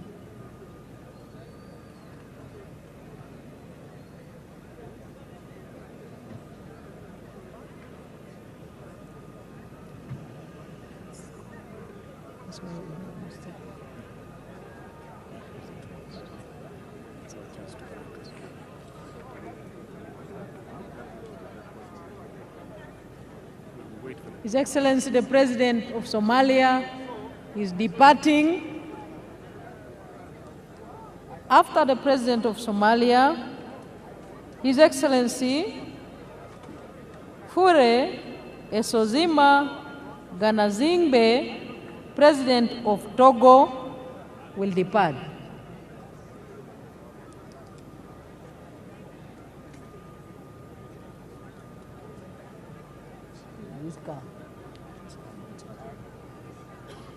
After Togo.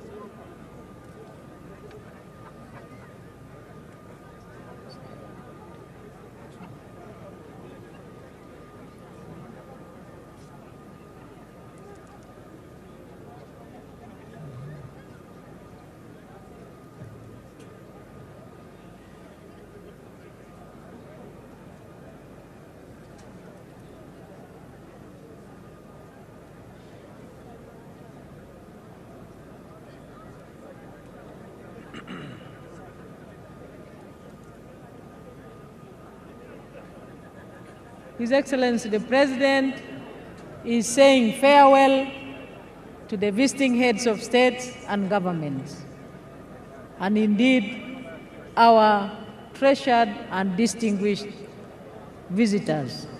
That is Togo.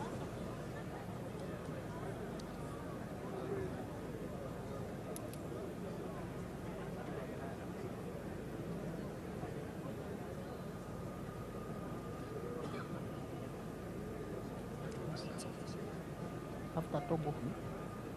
Togo has left. Is that Togo? That's Togo. Okay.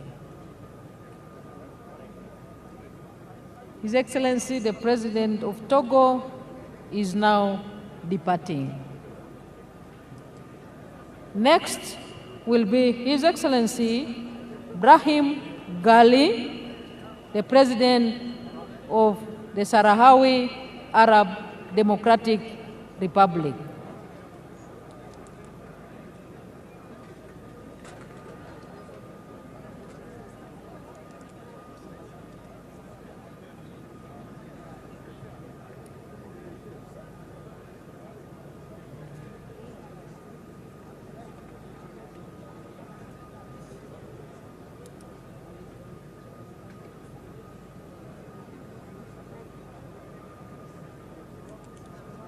His Excellency the President of the Sahrawi Arab Democratic Republic will depart next. Is it the one? But where is his car? Where's his car?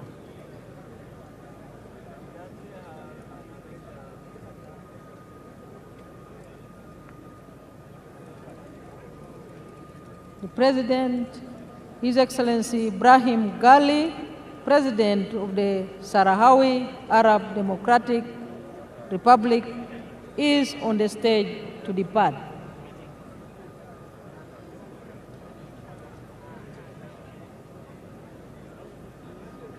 The team that is moving the motorcades, please move a little faster. His Excellency is waiting.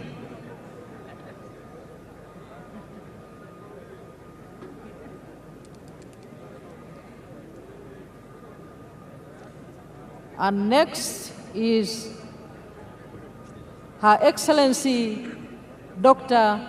Samia Suluhu Hassan, President of the United Republic of Tanzania.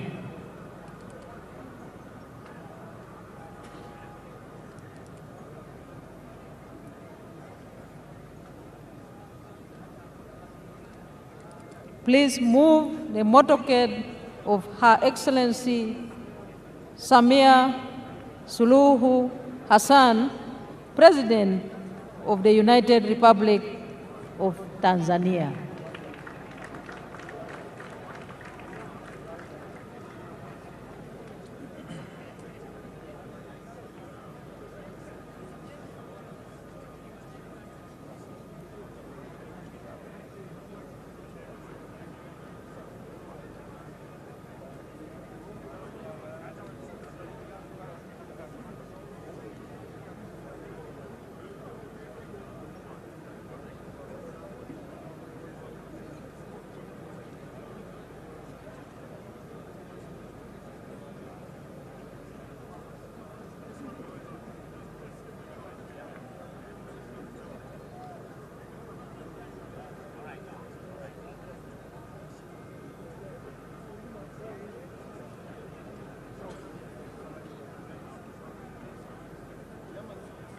Next to depart is Her Excellency Dr. Samia Suluhu Hassan, President of the Republic of Tanzania. I request the team that is moving the motorcades to act faster.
Her Excellency Dr. Samia Suluhu Hassan, President of the United Republic of Tanzania, is due to depart. I request the convoy commanders to act faster. Her Excellency is waiting. I thank you all for the patience and the discipline which we have all exhibited as Ugandans in hosting our guests from the time they arrived here in our beautiful country, the Pearl of Africa. Thank you, Convoy Commander. I can see some action.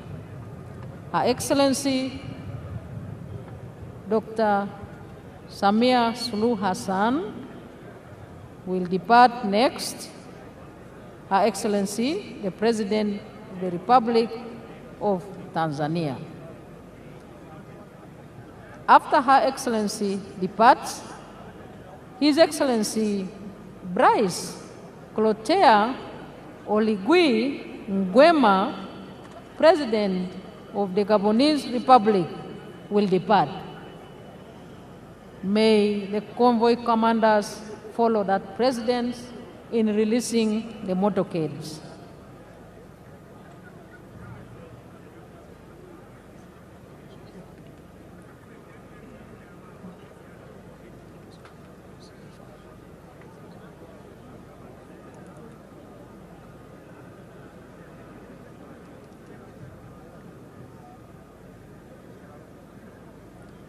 The next motorcade we expect on the stage is that of His Excellency Brice Clotaire Oligui Nguema, President of the Gabonese Republic.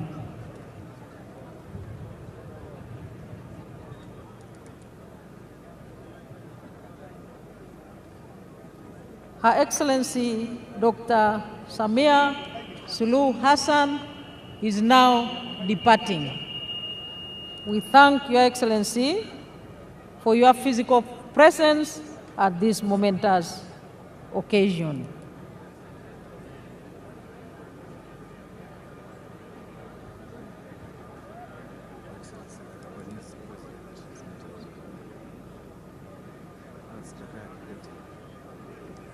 And she's departing with His Excellency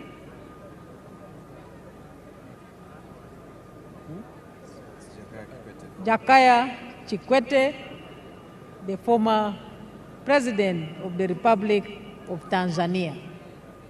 Thank you for gracing our occasion.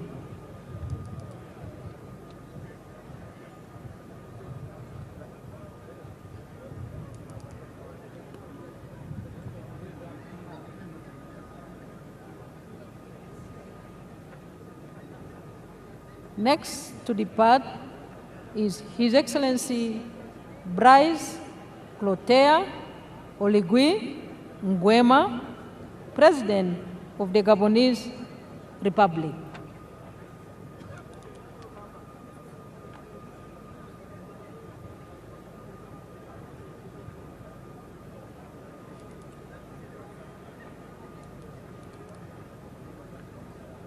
And the motorcade on standby should be for His Excellency Daniel Francisco Chapo, President of the Republic of Mozambique.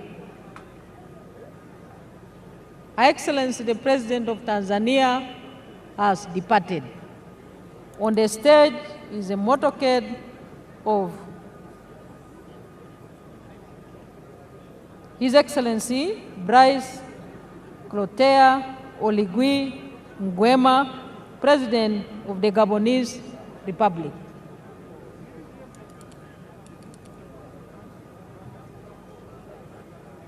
We request the convoy commander to move faster the motorcade of His Excellency Daniel Francisco Chapo, President of the Republic of Mozambique.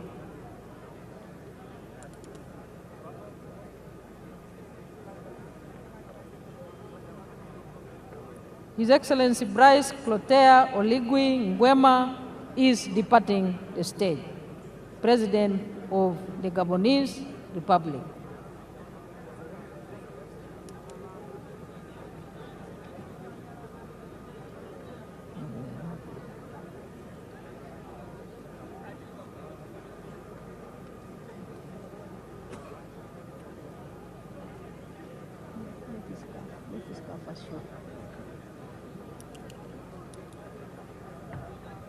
Next to depart, Your Excellency, is His Excellency Daniel Francisco Chapo, President of the Republic of Mozambique. Convoy commander, please move faster.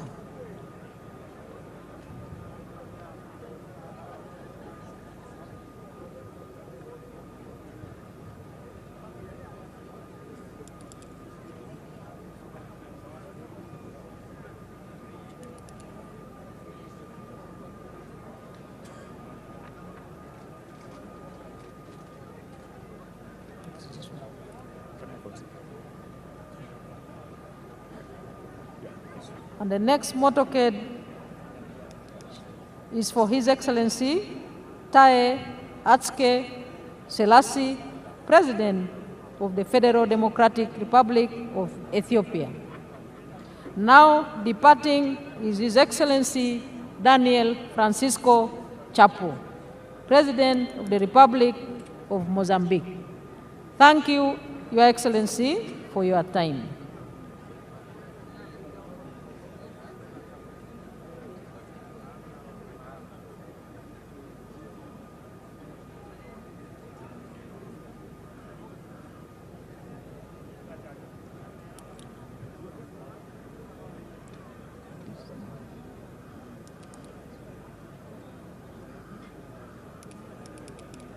His Excellency Daniel Francisco Chapo is now departing, the President of the Republic of Mozambique. We thank you indeed for your time, for securing your time to grace our occasion with your physical presence. Next is His Excellency Tarehe Atske Selassie, President of the Federal Democratic Republic of Ethiopia.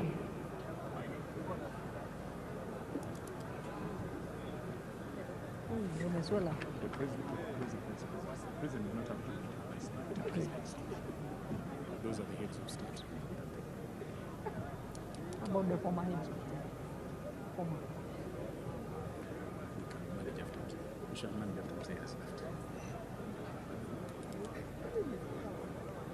Now, departing is His Excellency Uhuru Kenyatta, the former President of the Republic of Kenya.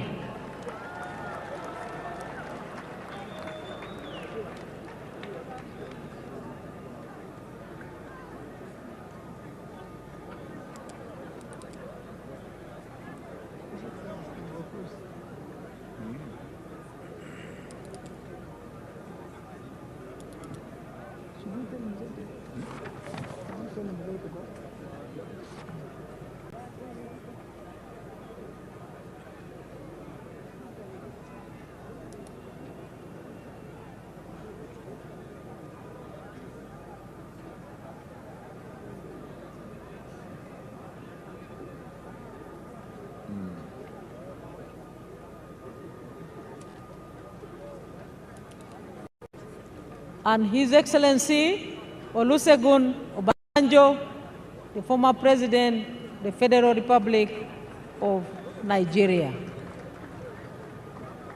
And His Excellency Haile Mariam, the former Prime Minister of Ethiopia. And then His Excellency the President Yoweri Kaguta Museveni will depart.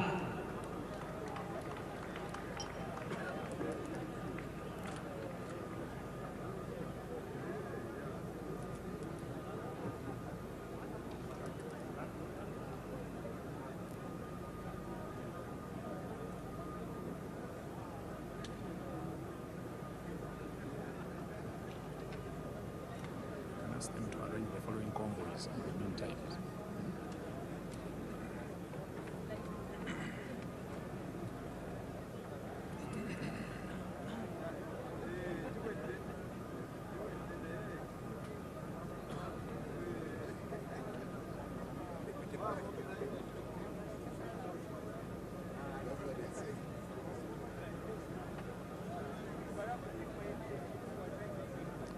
His Excellency Uhuru Kenyatta, the former President of the Republic of Kenya, His Excellency Olusegun Obasanjo, former President of the Republic of Nigeria, and His Excellency Haile Mariam, the former Prime Minister of Ethiopia, will depart, and then His Excellency Yoweri Kaguta Museveni, President of the Republic of Uganda, will depart.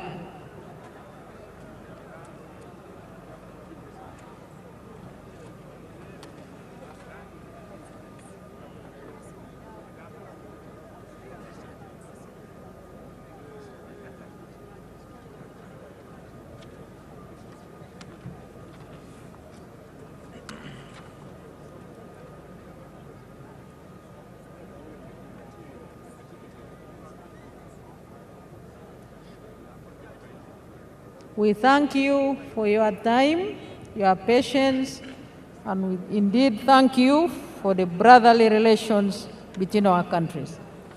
They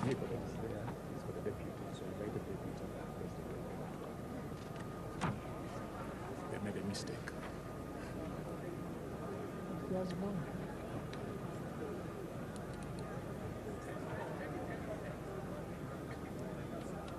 May we clear that ground for the motorcades? Kindly clear the ground for the motorcades.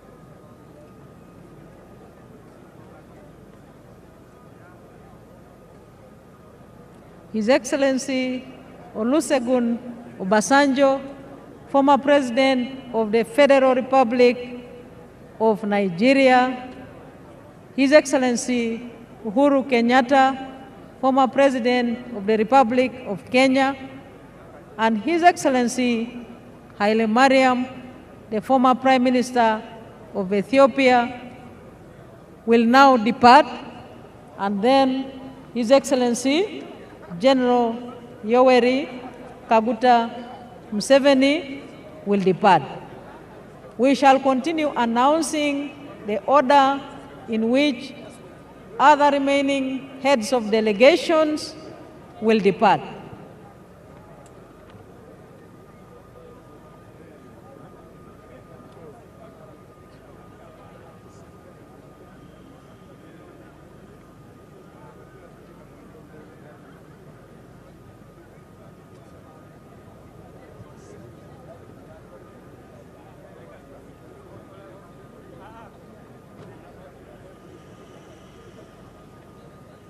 His Excellency Olusegun Obasanjo is now departing. The former President of the Federal Republic of Nigeria.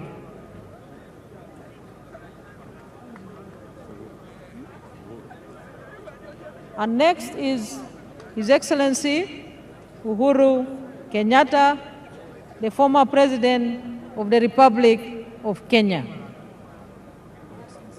This is for Ethiopia. That's Ethiopia. Former Prime Minister. Former Prime Minister.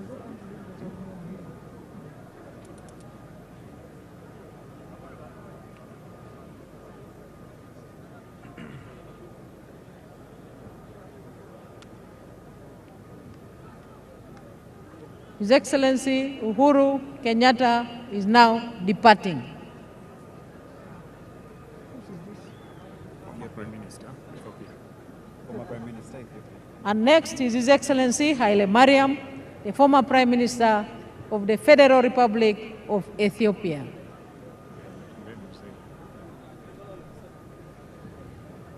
And now, this is the moment.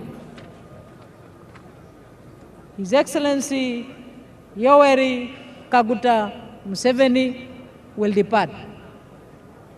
The chairman of non-aligned movement, the chairman of G77 plus China, the chairman of the East African Community, and the chairman of the African Peer Review Commission.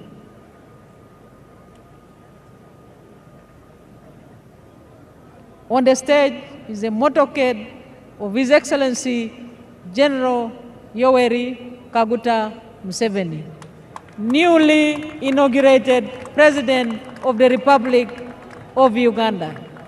Your Excellency, we thank you for the resilience in leading all of us and the transformation that has transpired in our country under your visionary leadership.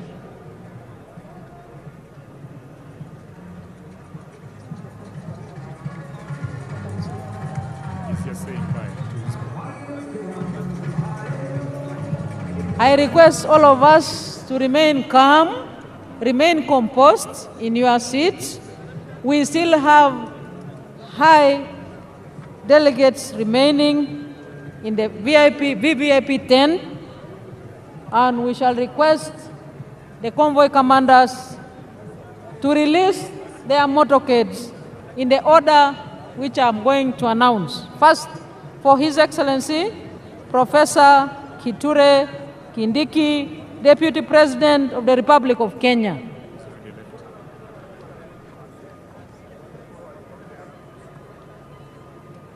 Your Excellency, we thank you for your time, and we sincerely congratulate you again very warmly on your swearing in and inauguration. The motorcades that will follow are for His Excellency Professor Kithure Kindiki, Deputy President of, followed by His Excellency General Chiwenga and his dear spouse, the Vice President of the Republic of Zimbabwe. His Excellency, the President of Uganda, is now departing.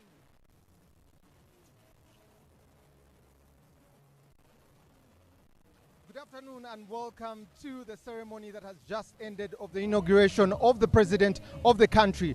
He is no longer President-elect. Right now he is the President, the official President of the country, His Excellency Yoweri Museveni Kaguta, for his 7th term here to be able to. He made a few comments even as he was going on. One of the comments was, this term is no sleep. He also says this term is no corruption, and he also referred to the prayer that was made by the bishop there. He has mentioned 7 bricks there that should be making his maiden speech something to think about, but also that is the yardstick by which we'll be measuring the president going on for the next 5 terms from 2026 to 2031. A showpiece of the UPDF that has happened here, and would like to have some commentary by some of the guests that we have to tell us exactly what has happened here today, and want to look forward to some of the things that they are saying and what their